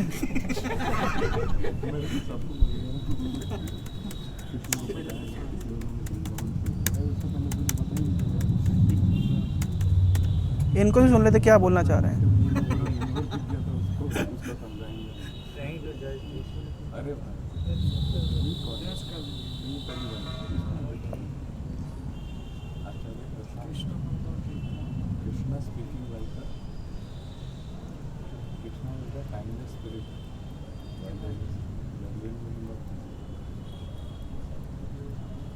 एनीवे छोड़ो, टाइम वेस्ट मत करो, काम की बात पे करते, टाइम खत्म हो गया ऑलरेडी। तो मैंने आज आप लोगों को हमारे छात्रों की कैटेगरी कौन कौन है बता दिया। क्यों बता दिया? क्योंकि इन सबकी फिलॉसफी में कॉमन चीज़ ये है, ये लोग शास्त्र को नहीं मानते हैं। They do not accept scriptures. Sanatan Dharma या वैदिक परंपरा ये शास्त्र पर आधारित है। हमारी पूरी फिलॉसफी शास्त्र से शुरू होती है। विदाउट नोइंग स्क्रिप्चर हम आगे नहीं बढ़ते। दूसरी चीज़, इन लोग का सबका मत है कि जो कृष्ण लीला है, एक सामान्य मनुष्य है, वो कुछ महान व्यक्ति हैं, हमारे अंडरस्टैंडिंग में भगवान है, उनके अंडरस्टैंडिंग में भगवान है। मुसलमान लोग बोलते हैं भगवान है तो वो जो अनलिमिटेड भगवान है वो एक रूप लेके कैसे ले सकता है, क्योंकि उनके अंडरस्टैंडिंग ये है कि जिसने रूप लिया है वो अनलिमिटेड कैसे हो सकता है। पर हमारी फिलॉसफी कहती है, इसको कहते हैं पैराडॉक्स। सुना है वर्ड पैराडॉक्स? मतलब हाँ, लास्ट टाइम मैंने बताया ना, छोटे से छोटा एट द सेम टाइम बड़े से बड़ा, smaller than the smallest, bigger than the biggest, इसको कहते हैं पैराडॉक्स। भगवान रूप लेते हैं, भगवान रूप लेते नहीं, भगवान का रूप है। कैसा रूप है? सच्चिदानंदमय रूप है, हमारे जैसा रूप नहीं है। हमारा रूप, ये शरीर हमारा नित्य नहीं है, हमारा शरीर आनंदमय नहीं है, हमारा शरीर ज्ञानमय नहीं है। भगवान का शरीर स्पिरिचुअल है। जो निराकारवादी होते हैं उनका मत होता है, उनकी अंडरस्टैंडिंग ये होती है कि जो कुछ भी रूपवान है, जिसमें भी रूप है, वो सब मेटेरियल है। हमारी फिलॉसफी ये नहीं है, वैष्णव फिलॉसफी ये नहीं है। वैष्णव फिलॉसफी ये है कि मेटेरियल फॉर्म या मेटेरियल रूप से,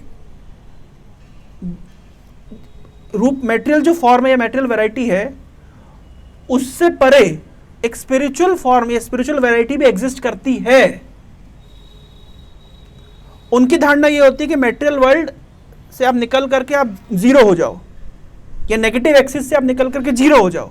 हम कहते हैं नहीं, नेगेटिव एक्सिस के बाद जीरो जीरो भी है और जीरो जीरो के बाद पॉजिटिव एक्सिस भी है। ये बिल्कुल विभिन्न बात है। उन्हें लगता है जो कृष्ण, ये आचार्य जी एक बात बोले do you want to, Krishna के साथ आप क्या क्या देखते हैं? That one document Bhagavad Gita और the 100 stories related with him.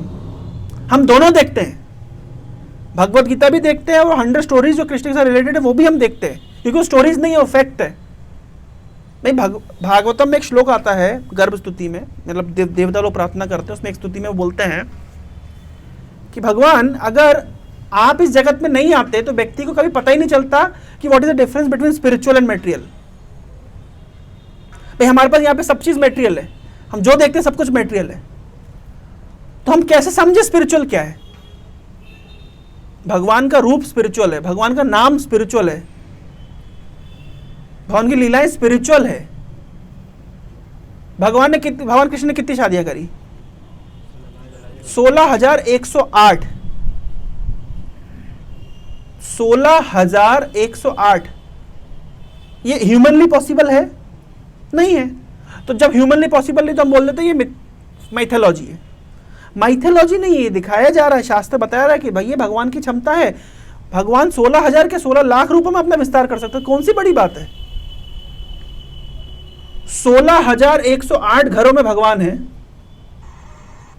और उसके बाद में जब भगवान 16,108 घरों से बाहर निकलते हैं और सारे 16,108 कृष्ण एक होकर के अपने पार्लियामेंट में, सुधर्मा असेंबली में चले जाते हैं। नारद मुनि देख रहे हैं, लिख रहे हैं, शास्त्र में लिखा गया है कि नारद मुनि के पास और कोई काम नहीं है ऐसा फालतू बात करने के अलावा, कि शुकदेव गोस्वामी का कोई फालतू काम और काम नहीं बचा है, कि व्यासदेव का कोई काम नहीं बचा, ऐसी चीजें लिख दी। अगर हम व्यासदेव की इन बातों को नहीं मानते तो फिर हम गीता क्यों मानेंगे? भाई जब व्यासदेव ने सब लिखा है तो व्यासदेव ने गीता लिखी है, अब गीता को मानेंगे, इसको छोड़ देंगे। इसको कहते हैं अर्ध कुकुटी न्याय। मुर्गी है, मुर्गी बताया था एक बार, मुर्गी है, आपको बताया जाता है, क्वेश्चन का आंसर देता। हाँ, तो मुर्गी क्या है? पीछे का हिस्सा प्रॉफिटेबल है, अंडा देती है, और आगे का हिस्सा क्या है? दाना डालना पड़ता है, तो इन्वेस्टमेंट करना पड़ता है। तो हम क्या करेंगे? हम मुर्गी के पीछे का हिस्सा रखेंगे, आगे काट देंगे। उसी तरीके से हम शास्त्र की कुछ बात हमको अच्छी लगती है।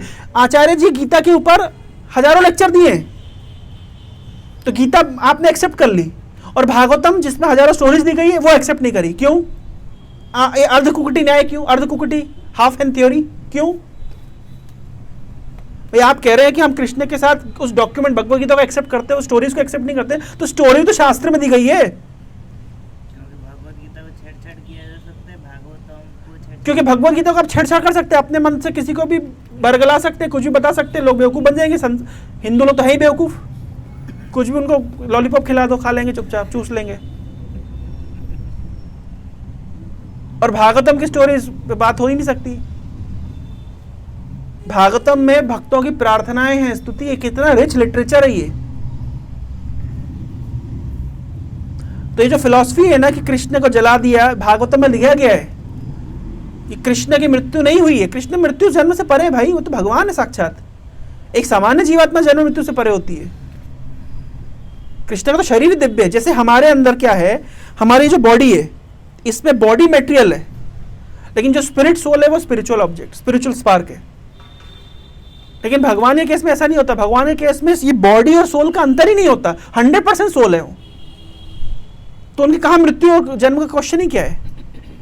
उनका जन्म और कर्म सब प्राकट्य, ये लीला विलास है। तो जो फिलॉसफी है कि कृष्ण मर गए, जरा ने पैर मार दिया, पैर में तीर मार दिया, फिर दिल तैरते हुए आ गया, ये सब नॉनसेंस बातें हैं। ये जगन्नाथ जी के रूप का मूल कारण नहीं है। एक स्टोरी सुना के मैं एंड करूंगा। जगन्नाथ जी की जो स्टोरी है वो, उसका बहुत सारी स्टोरीज में जगन्नाथ जी की रथ यात्रा की और जगन्नाथ जी के प्राकट्य की 2 स्टोरी है। मैं प्राकट्य की स्टोरी बता रहा हूँ। जगन्नाथ जी का रूप कैसे आया ये जानना चाहिए। भगवान कृष्ण कहाँ रहते थे बचपन में? कृष्ण का जन्म कहाँ हुआ? जन्म कहाँ पे हुआ? मथुरा में। आइडियली एक्चुअली कृष्ण का जन्म मथुरा में भी हुआ है और गोकुल में भी हुआ है। साइमल्टेनियसली 2 जगह पे हुआ है। आचार्य लोग बताए हैं, शास्त्र में लिखा गया है। अगर आप वैसे भी कंसिडर करें, कृष्ण का जन्म हुआ मथुरा में। मथुरा से कृष्ण को कहाँ लेके चले गए? गोकुल। गोकुल में जब बहुत सारे असुर अटैक करते थे तो उसके बाद में नंद महाराज ने शिफ्ट हो गए कहाँ पे? वृंदावन में। तो वृंदावन में कृष्ण रहते थे। और जो कृष्ण के साथ जो गोपियों की सब लीलाएं हुई है, ये वृंदावन में हुई है। कौन सी उम्र में कृष्ण ने लीला कर गोपियों के साथ? 7-8 साल की उम्र में। ये चीरहरण की लीला 7-8 साल की उम्र में हुई है। अब आप बोलेंगे 7-8 साल की उम्र में हुई है, लेकिन चीरहरण की लीला तो हम कितना वो बता देते हैं कि कृष्ण युवा अवस्था में ऐसी लीला की है। 7-8 साल की एपेरेंट एज में जो लीला हुई है, लेकिन कृष्ण फुल नवयुवक की तरह ही हैं, क्योंकि कृष्ण टाइम और स्पेस से परे हैं। उनके ऊपर ये लागू नहीं होता कि वो 6 साल के हैं कि 6 महीने के हैं कि 16 साल के हैं। वो जब जिस रूप में लीला करना चाहिए लीला विलास कर सकते हैं। तो जब कृष्ण की, यद्यपि देखो, अब देखो दो पक्ष ऐसे बोलता है। एक पक्ष बोलता है कि कृष्ण ने चीरहरण लीला करी, गोपियों के वस्त्र चुराए, लिखा है भागवत में। और कैसे वस्त्र चुराए? वस्त्र चुराने के बाद में गोपियों को बोला आओ लेके जाओ अपने वस्त्र। तो गोपियां ऐसे छुपा के, नहीं छुपाओ मत, ऐसे ओपन आओ, लिखा है भागवतम में। मैं कल का वीडियो देख रहा था, शॉर्ट्स कहीं पे देख रहा था, तो कोई नलायक भागवतम में दिखा रहा, देखो कैसे कैसे लिखा है तुम्हारे शास्त्रों में। कृष्ण ऐसे गोपियों को कह रहे हैं पूरा नग्न होकर के आओ। कितनी अश्लील बात लिखी गई है। अरे तुम्हारे छोटे से बुद्धि में नहीं घुसेगी वो लीला। इसलिए बताया गया कि भागवतम के वो सब प्रसंग को हमारे को नहीं टच करना चाहिए। एक सर है, दिव्य कीर्ति सर, यूपीएससी के टीचर, दिशा IAS, विकास दिव्य कीर्ति। तो इन्होंने एक कमेंट दे दिया था चंडीदास, जयदेव और विद्यापति के गीतों के ऊपर। ये 3 महाकवि हुए हैं। जयदेव गोस्वामी का तो नाम जानते हैं, उड़ीसा के, चंडीदास और विद्यापति। ये इन तीनों ने भगवान की गोपियों के साथ माधुर्य लीला के ऊपर खूब लिखा है। तो दिव्य कीर्ति सर ने क्या कहा कि उस जमाने में पोर्नोग्राफी नहीं होती थी, तो उस समय संस्कृत में इस तरीके से लिख दिया जाता था। क्या मतलब आदमी, देखो इसे कहा जाता है, उनकी पर्सनल लाइफ के ऊपर मैं आक्षेप नहीं कर रहा हूँ, उस व्यक्ति के ऊपर आक्षेप नहीं, क्योंकि इस बात के ऊपर मैं आक्षेप कर रहा हूँ। व्यक्ति जो होता है वो वैसे ही देखता है दुनिया को। हम कामी हैं, हमारे मन में लस्ट है, तो हम हर चीज़ इसी एंगल से देखते हैं। हमें लगता है विद्यापति, जयदेव और चंडीदास भी उसी कैटेगरी के हैं, क्योंकि उन्होंने ऐसा लिखा है। हम हमारे एंगल से देखते हैं। आप अगर भागवतम में पढ़ेंगे तो शुकदेव गोस्वामी ऐसे लिख रहे हैं, गोपियों के रूप का वर्णन कर रहे हैं, उनके स्तनों का वर्णन कर रहे हैं, उनके हिप्स का वर्णन कर रहे हैं। आप सोचें कैसा आदमी है, कैसी चीज लिख रहा है। पर सुखदेव गोस्वामी है कौन? सुखदेव गोस्वामी जन्म लेते ही घर से बाहर भाग गए, रुके ही नहीं। इनके पिताजी पीछे पीछे जब पहले तो जन्म ही नहीं ले रहे थे, मां के घर में घुसे हुए थे। कई महीने बीत गए, कई साल बीत गए, निकलने को तैयार नहीं। तो उनके पिताजी कह रहे बेटा बाहर आ जाओ। बोले नहीं आऊंगा। बोले क्यों नहीं आऊंगा? बोले इसलिए नहीं आऊंगा कि अगर मैं बाहर निकलूंगा तो माया पकड़ लेगी। बोले नहीं नहीं, तुमको माया नहीं पकड़ेगी, तुम तो बहुत अच्छे हो, तुम्हें माया नहीं पकड़ेगी। अरे बोले नहीं पकड़ेगी। बोले माया क्या आपकी संपत्ति है, आप कैसे गारंटी दे सकते हैं? बोले जिसकी है उसको बोलिए, वो गारंटी देगा। तो व्यासदेव गए, कृष्ण को पकड़ करके लेके आए कि बोलिए इसको बाहर आए। तो कृष्ण कह रहे हैं कि मैं तुम्हें गारंटी दूं तुम्हें माया नहीं पकड़ेगी। तो फिर भी जन्म लेते ही सुखदेव गोस्वामी घर से निकल गए। और जब निकल गए, इस तरह लिखा गया है शास्त्र, भागवतम में लिखा गया है, हम शास्त्र के प्रमाण से बात कर रहे हैं। सुखदेव गोस्वामी जब घर से बाहर निकल गए तो कहीं से, वो उनकी उम्र है 12 साल, लेकिन दिखने में लगभग 16 साल के नवयुवक लगते हैं। उनकी बॉडी का कॉम्प्लेक्शन है कृष्ण की तरह श्याम वर्ण का है, ब्लूइश कॉम्प्लेक्शन। जब निकल गए घर से बाहर, और नंगे, कपड़ा भी नहीं पहना है, और वहां पे कुछ स्त्रियां स्नान कर रही हैं, यंग एज की लड़कियां। लेकिन जब सुखदेव गोस्वामी वहां से निकले तो किसी ने अपने कपड़ों को ढका नहीं, अपने आप को ढका नहीं। लेकिन जब उनके पिताजी व्यासदेव पीछे पीछे दौड़ते हुए निकले, अरे मेरा लड़का भाग गया, उसको पकड़ने के लिए गए, तो सारी स्त्रियों ने अपने आप को ये कर लिया।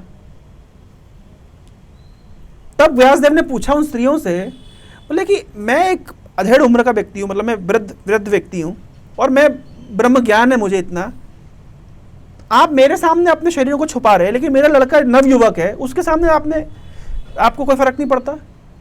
तब वो स्त्रियां आंसर दे रही हैं, वो बोल रही हैं कि आपके लड़का जो है उसको ये पुरुष स्त्री का भेद भी नहीं पता है, वो आत्मा के स्तर पर है, उसको शरीरों में अंतर नहीं पता है, वो शरीर चेतना में नहीं है वो।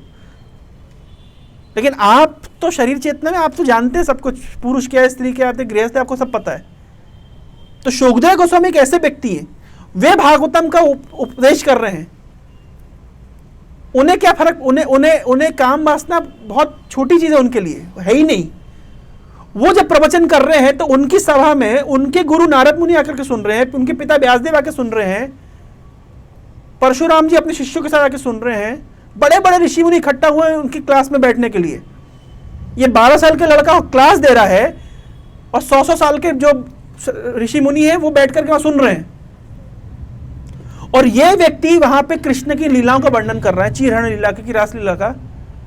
तो बाकी इतने बड़े बड़े जो ऋषि मुनि है वो क्या पागल है बैठ के सुन रहे हैं? उन्हें यही सुनना है बस। जो दिव्य कीर्ति जी कह रहे हैं कि देखो पहले जमाने पोर्नोग्राफी नहीं होती थी, तो इस प्रकार से वो लिखा जाता था।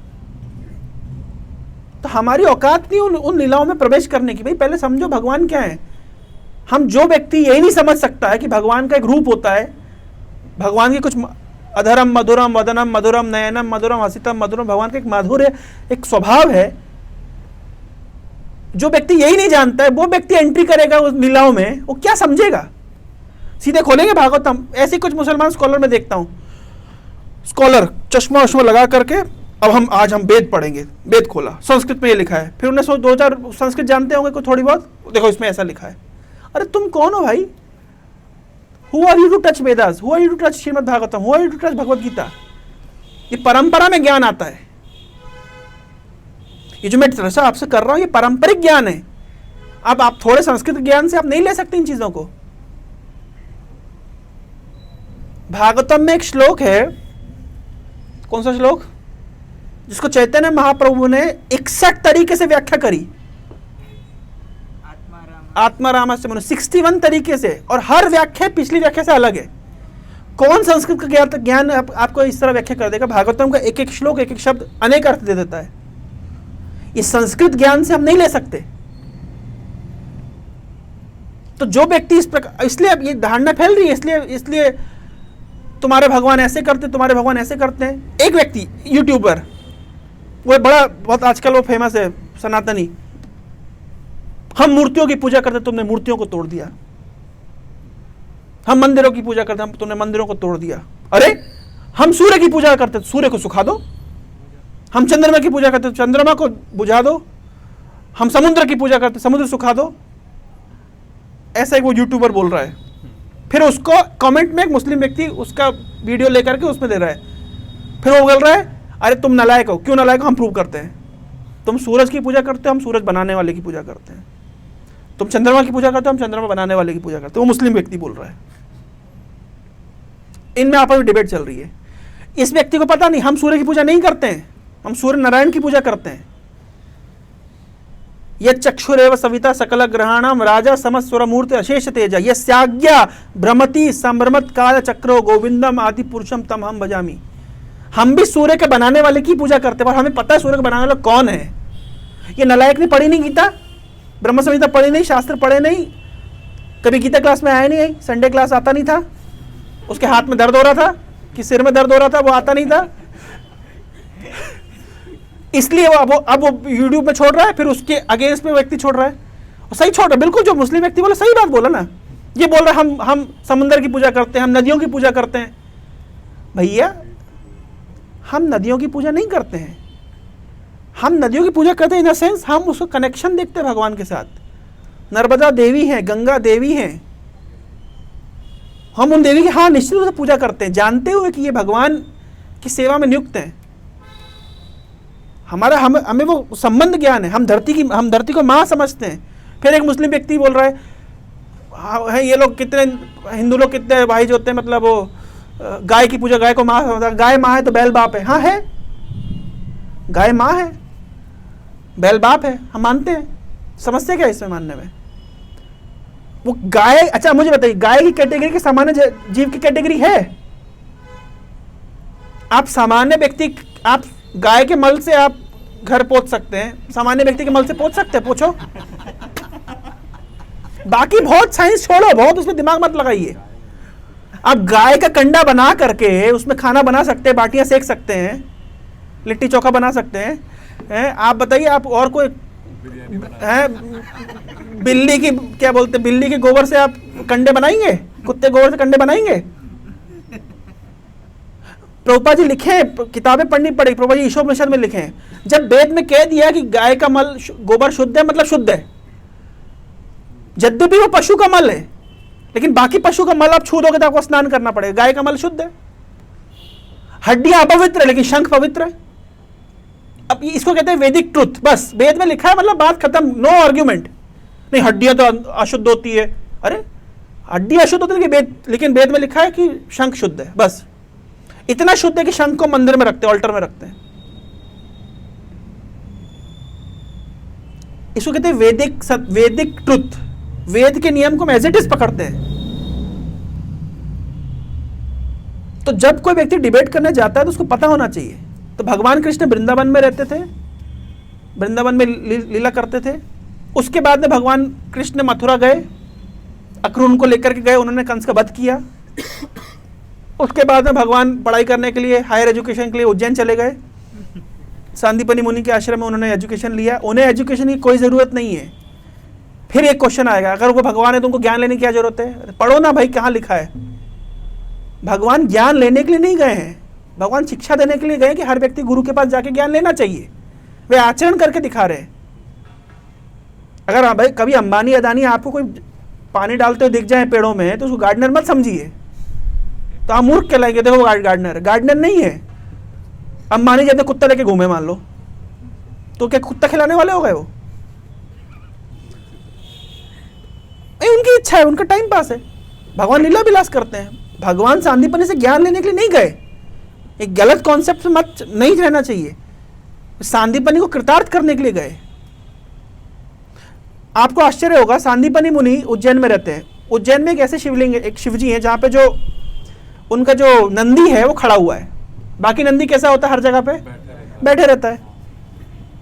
लेकिन उज्जैन में आप जाएंगे, सांदीपनि मुनि के आश्रम में नंदी जी खड़े हुए हैं। क्यों खड़े हैं? क्योंकि जब भगवान पढ़ने के लिए आए तो शिवजी वहाँ खड़े हो गए उनका स्वागत करने के लिए, तो नंदी भी खड़े हो गए। तो आज भी आप देखेंगे नंदी खड़े हुए नंदी का विग्रह। इससे और इंटरेस्टिंग बात, सांदीपनि मुनि अगर भगवान कृष्ण के भक्त हैं और लीला विलास हो रहा है आपस में, तो सांदीपनि मुनि शिवजी के भक्त क्यों हुए? उनके स्कूल में शिवजी की मूर्ति, शिवलिंग क्यों है? रीजन है, अगर सांदीपनी मुनि कृष्ण भक्त होते तो कृष्ण को फिर एजुकेशन देने की लीला नहीं कर पाते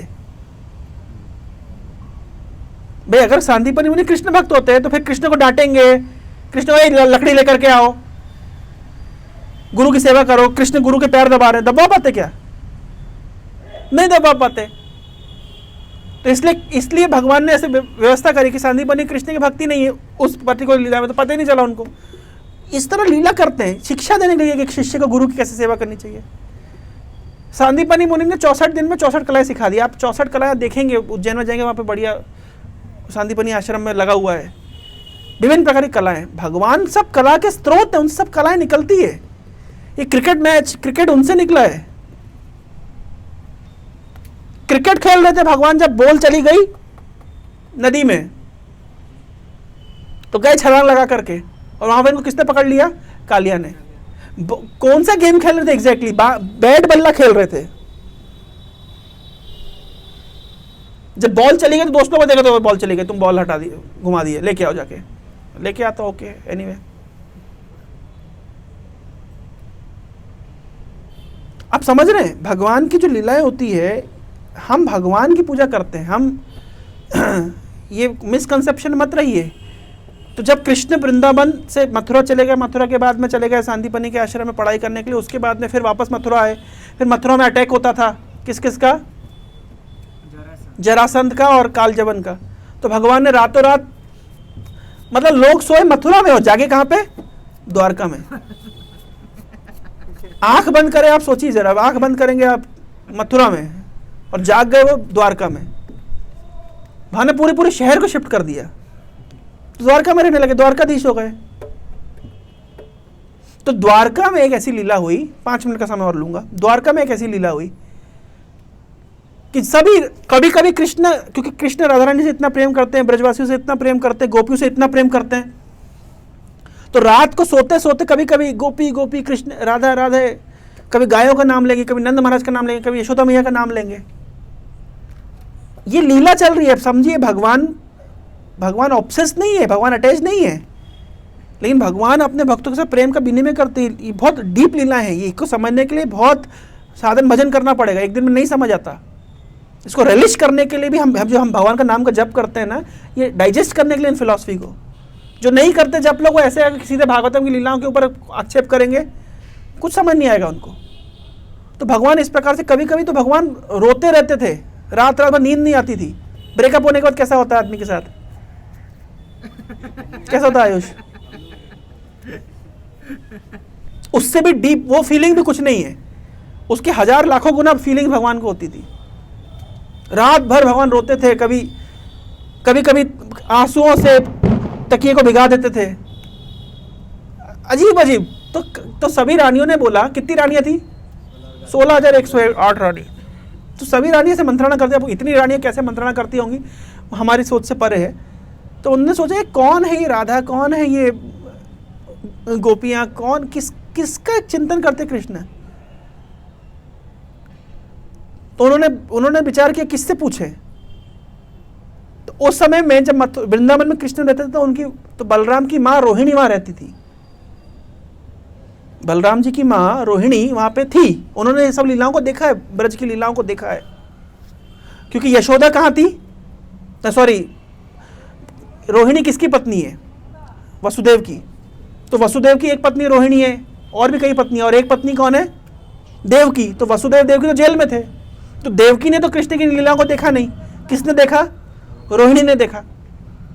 तो सभी ने डिसाइड किया कि हम रोहिणी माँ से पूछेंगे कि कृष्ण, ये जो कौन है राधा, कौन है गोपियां, कौन है नंद महाराज, कौन है यशोदा, कौन है कृष्ण के सखा, बाल सखा। कृष्ण गायों का नाम लेते हैं, गोपों का नाम लेते हैं, कौन है भाई है? और इतना उनके बीच में क्या ऐसा रेसिप्रोकेशन होता था कि कृष्ण आज तक भुला नहीं पा रहे।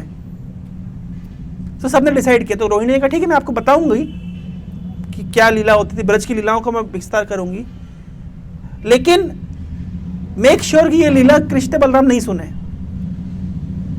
क्योंकि कृष्ण बलराम बिना सुने इतना एक्सटेसी में रहते हैं, हमेशा खोए हुए रहते हैं। यद्यपि यहाँ पे राज शासन करते लेकिन उनको ध्यान वहीं रहता है। नहीं, जैसे मान लो आप कॉलेज में हो, फिर ध्यान कहाँ का रहता है? किसका ध्यान रहता है? क्लास में बैठो, किसका ध्यान है? जिससे प्यार करते उसी का ध्यान है ना? होता ही है। 12 मोबाइल देखते रहते, मैसेज आता होता है, ध्यान वही रहता है। तो कृष्ण से ऐसा होता था। तो क्या, तो ये कृष्ण इतना खोए हुए रहते थे हमेशा, बलराम जी इतने खोए हुए रहते थे, विशेष रूप से कृष्ण। तो रोहिणी ने कहा कि अगर ये लोग लीला सुन लेंगे, अभी तो नहीं सुन रहे हैं तो इतना खोए हुए रहते हैं, इतने एक्सेसी में रहते हैं, भाव विभोर रहते हैं, अगर सुन लेंगे तो क्या होगा। तो इसलिए मैं आपको सुनाऊंगी, लेकिन मेक श्योर कि ये सुन ना पाए। तो डिसाइड हुआ कि ठीक है, लीला फिर कहाँ पे डिसाइड होगा? तो 16,108 रानी इकट्ठी होंगी, उनको कौन सा माइक साउंड सिस्टम लगा होगा, आहूजा का होगा कि क्या उनसा बोलते हैं उसको, JBL का होगा, भगवान जाने उस जमाने में जो भी टेक्नोलॉजी रही होगी। श्रीमद् भागवत 88,000 ऋषि सुन रहे थे, सुखदेव को, ये सूत गोस्वामी सुना रहे थे, पता नहीं कौन सा माइक सिस्टम रहा होगा उस जमाने में, जगह भी कितनी बड़ी होगी। तो डिसाइड हुआ कि वो सुनाएंगी, लीलाएं सुनाएंगी। तो एक बहुत बड़े हॉल के अंदर लीला सुनाने वाले थे, लेकिन अगर कृष्ण आ जाएंगे तो रोकेगा कौन उनको? तो दरवाजे पे किसी को खड़ा करना पड़ेगा। अब दरवाजे पे अगर किसी सैनिक को खड़ा करेंगे, सिपाही को खड़ा करेंगे, तो भाई कृष्ण तो राजा हैं, सिपाही तो मना नहीं कर पाएगा, बोल पाएगा कि नहीं आप नो एंट्री। तो डिसाइड किया कि भाई भाइयों को कौन नियंत्रण में रख सकता है? बहन। तो डिसाइड हो, सुभद्रा तुम गेट पे रहो। तो लगे कि मेरा मिस हो जाएगा। She was very enthusiastic, class में आने के लिए बहुत एंथुसियास्टिक थी, लेकिन क्या करें। तो बोले असाइनमेंट के चक्कर में और पढ़ाई के चक्कर में लेकिन मेरी क्लास तो मिस हो जाएगी। बोले नहीं, एक काम करना, तुम दरवाजे पे खड़े रहना, दरवाजे में जो छेद होता है वहाँ से आवाज़ आती है, तो वहाँ सुनते रहना, थोड़ा नज़र में रखना, तो वहाँ भी नज़र रखना और सुनते भी रहना। सुभद्रा ने ओके। तो जब इस तरह सुभद्रा खड़ी हुई है, सुन रही है, अब सुभद्रा कथा भगवान की ब्रज की लीला सुनते सुनते सुनते सुनते और कब उनका ध्यान पूरी तरीके से कॉन्शियसनेस उनकी पूरी ब्रज में चली गई। अब आप लोग ऐसी कौन सी लीला सुना रहे होंगे? देखिए मैं एक एग्जांपल देता हूँ, भागवत में लिखा गया है। ये जो रुक्मिणी कृष्ण को लव लेटर लिखी थी, दुनिया का पहला लव लेटर, और कृष्ण आए और रुक्मिणी का हरण करके ले गए। रुक्मिणी जो लव लेटर लिखी थी कृष्ण को, उसके बाद कृष्ण आए, रुक्मिणी को लेकर के चले गए। उसके बाद एक दिन अचानक कृष्ण बोलते हैं बहुत दिनों के बाद में, मतलब जब कृष्ण दादाजी बन गए तब की बात, पर कृष्ण दादाजी बन गए ऐसे नहीं, दाढ़ी वाले मूंछ वाले दादाजी बन गए, कृष्ण नवयुवक रहते हैं हमेशा। एक दिन रुक्मिणी को बोलते, कहाँ तुमने हमसे शादी कर ली? हम ही मिले थे तुमको, हम शादी, बहुत लंबा प्रसंग है वो।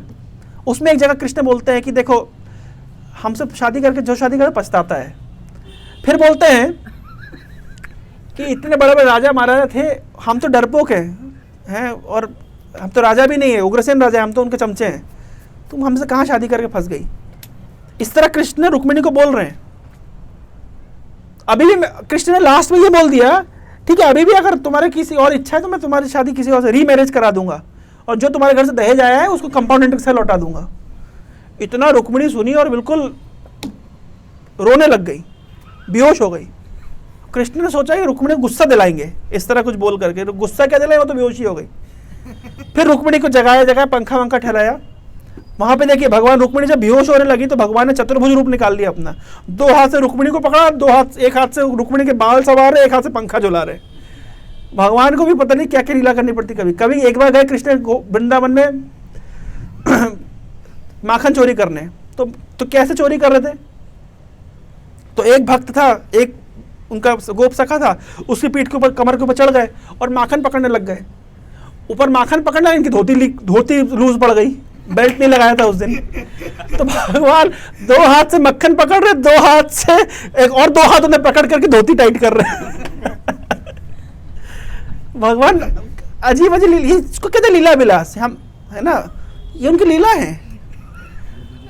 तो रुक्मिणी ने कृष्ण को कहा, एक प्रसंग में रुक्मिणी ने कृष्ण को कहा, कृष्ण ने कहा था रुक्मिणी देखो जब तुमने हमको लव लेटर लिखा था तुम नाबालिग थी, तुम्हारी 18 ईयर्स एज हुई नहीं थी, तुम मैच्योर नहीं थी, तुम्हारा एक्सपीरियंस कुछ नहीं था, तुम्हारा बचपन का प्यार था।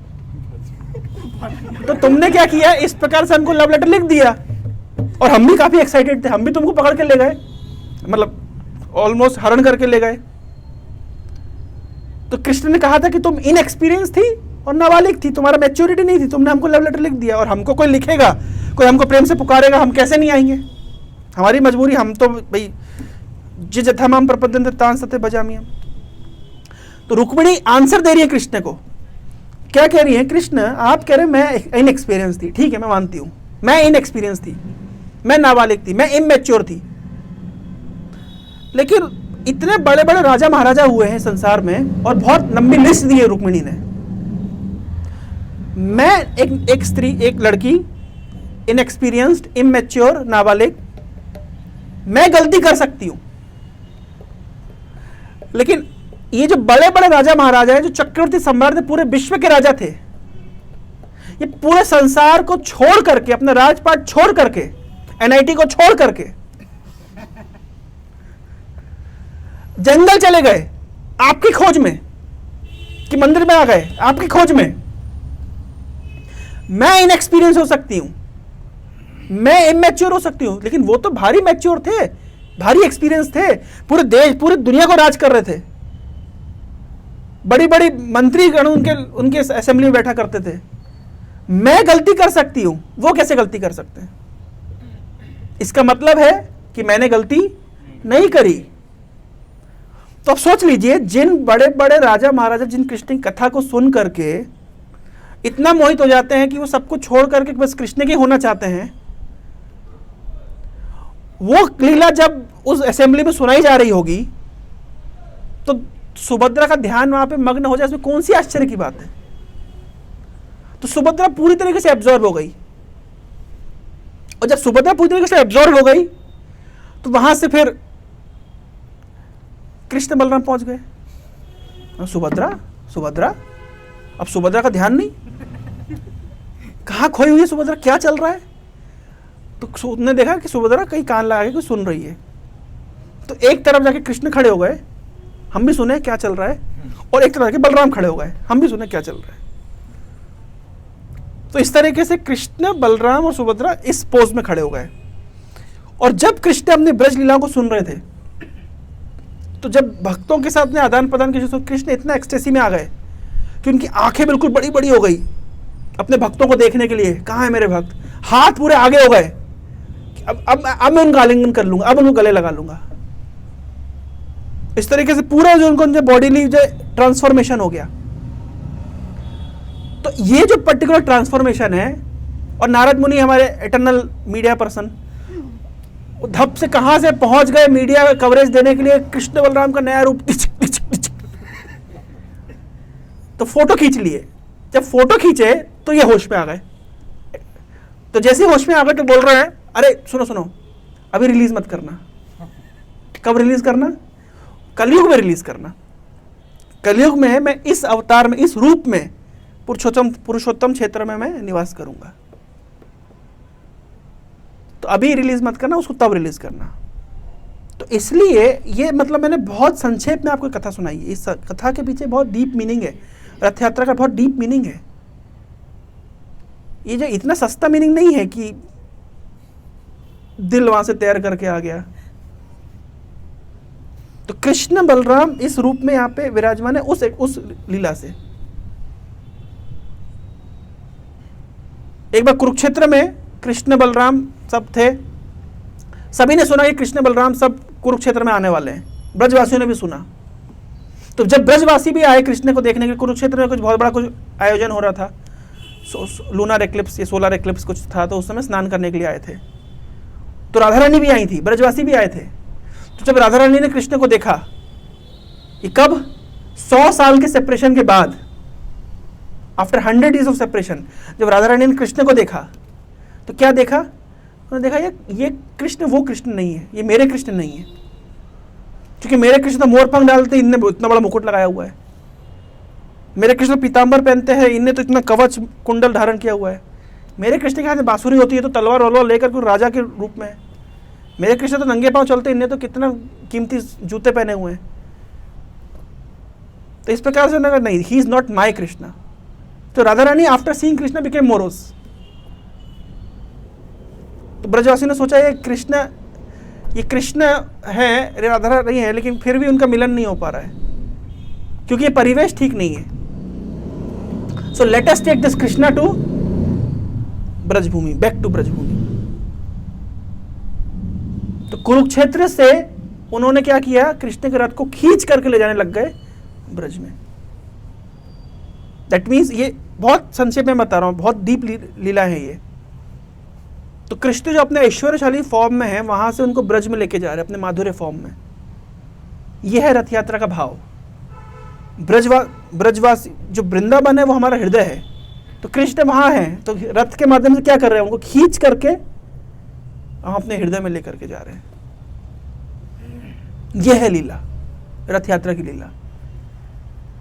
तो ये बहुत डेप्थ है इन लीलाओं में, लेकिन ये डेप्थ हर व्यक्ति नहीं समझ पाएगा। जो व्यक्ति जो ऑब्सेस्ड है ये जो नॉनसेंस फिलॉसफी से,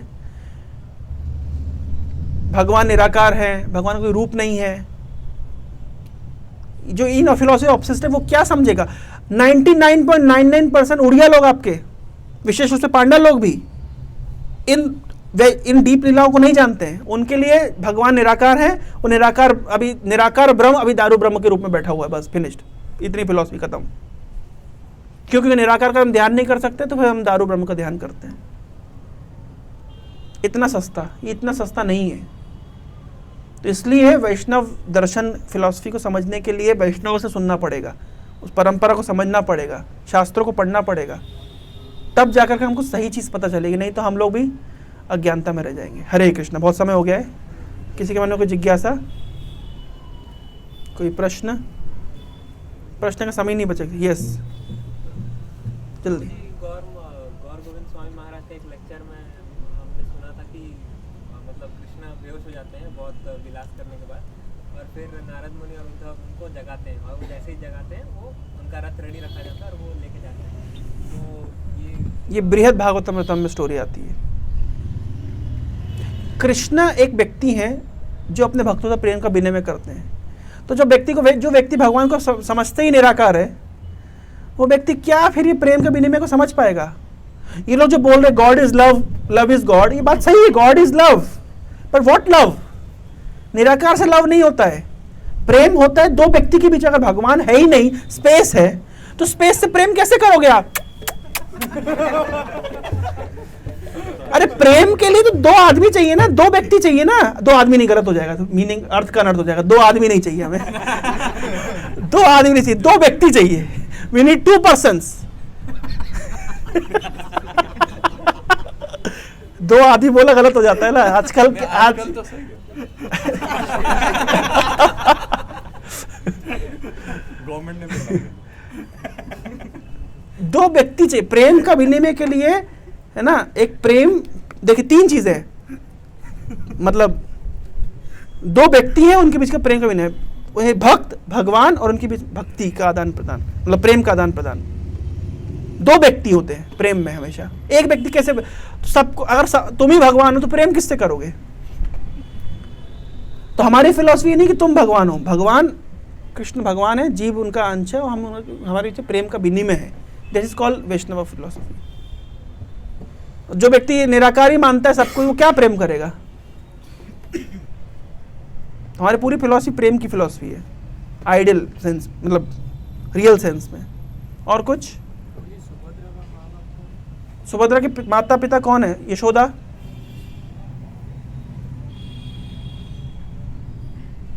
सहोदरी यशोदा है कि देवकी है? देवकी है, देवकी। सुभद्रा की मम्मी है देवकी। और कुछ? जगन्नाथ जी के अंदर जो हार्ट है, दिल है, वो क्या रियल है? देखिए, मैंने कई बार ये बताया, कुछ चीज़ मिस्टिकल नहीं होती, उसको मिस्टिकल बना देते हैं। झंडा उल्टा लहरा रहा है, इसलिए जगन्नाथ भगवान है। जगन्नाथ को भगवान बोलने के लिए झंडा को उल्टा लहराना पड़ेगा?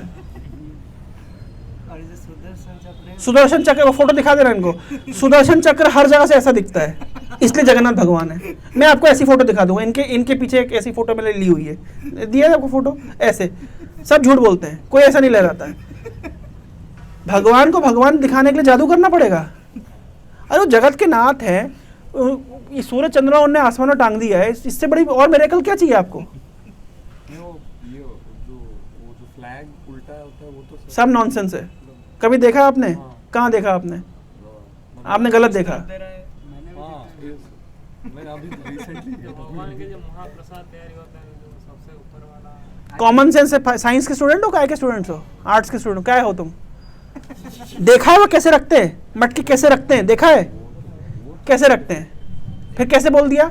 ऐसे नहीं कि एक मटके के ऊपर दूसरा मटके के ऊपर तीसरा मटके, ऐसा नहीं रखते हैं, ऐसे रखते मटका कंसेंट्रिक, फिर पहले ऐसे, फिर उसके अंदर ऐसे, फिर उसके ऊपर ऐसे, फिर उसके ऊपर ऐसे। तो आग की लपट सबसे ऊपर किसको लगेगी?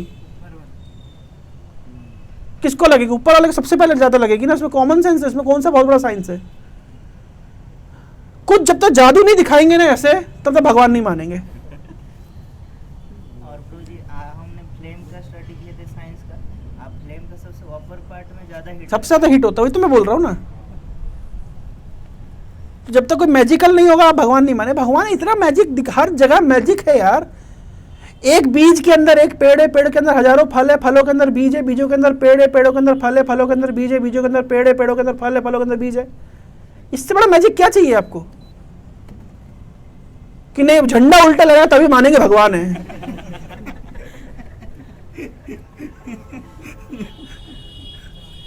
मतलब लोगों को क्या है, बहुत चीप भगवान चाहिए।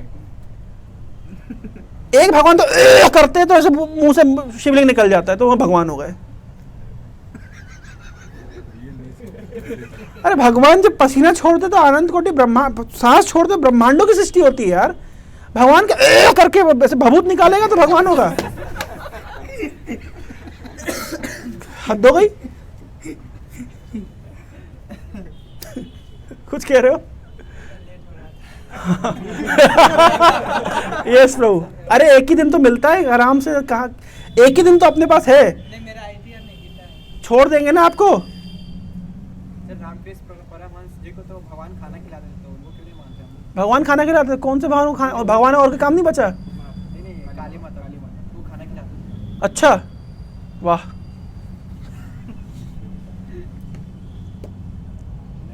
ये सस्ती बातें करने से कुछ नहीं होगा। खाना खिला दिया तो भगवान है, वो है भैरव, काल भैरव को दारू पिलाए, उज्जैन हम काल भैरव को दारू पिलाते, बहुत कायदा। कौन सी वो डिसाइड होता है, इंडियन देनी है, देसी देनी है कि विदेशी देनी है? मैकडोनल्ड के ओल्ड मॉन्क देखना, बढ़िया सब प्रसाद में बटता है, चरणामृत। अरे भाई नहीं, ऐसा नहीं है। अगर ऐसा कोई व्यक्ति के बाद कोई विशेष सिद्धि हो सकती है, देवी ने खिला पिला दिया, तो कौन सी से बड़ी बात हो गई? कोई व्यक्ति संत है कि नहीं उसकी फिलॉसफी से पता चलता है, उनका दर्शन क्या है ना? उनका दर्शन क्या है? व्हाट इज देयर फिलॉसफी, है ना? रामकृष्ण मिशन, रामकृष्ण जी कहते मैं राम हूँ, मैं ही कृष्ण हूँ। कौन से एंगल से भाई? राम भगवान बुढ़ापा बीमारी के अग्रसर नहीं, इनको तो किडनियाँ फेल होती जा रही है, कैसे भगवान है?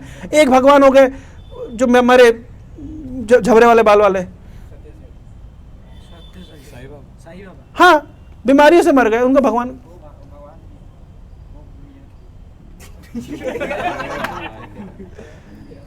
ठीक है। हमें सस्ती चीजें नहीं पकड़नी है, हमें थोड़ी महंगी चीजें चाहिए। ऐसे तो हमारे आचार्य हुए हैं जो श्यामानंद प्रभु, उनको तो देवा देवी आके उनका चरण मतलब। ठीक है, बहुत बहुत धन्यवाद आप लोगों के कीमती समय के लिए। अगर मैंने किसी की भावनाओं को आहत पहुंचाई है तो मुझे क्षमा कर दीजिएगा, लेकिन मेरा काम है ये ना, ये मेरी बहुत बड़ी सेवा है, मतलब मैं कर रहा हूँ, थैंकलेस टास्क है। आप सभी के लिए प्रसाद है और साथ में स्वीट्स भी है ना? तो जब तक हम प्रसाद की व्यवस्था देख रहे हैं, आप लोग 5 मिनट कीर्तन लीड कर सकते हैं। हरे कृष्णा, श्रील प्रभुपाद की जय। एक्चुअली मैं जो बताने आता हूँ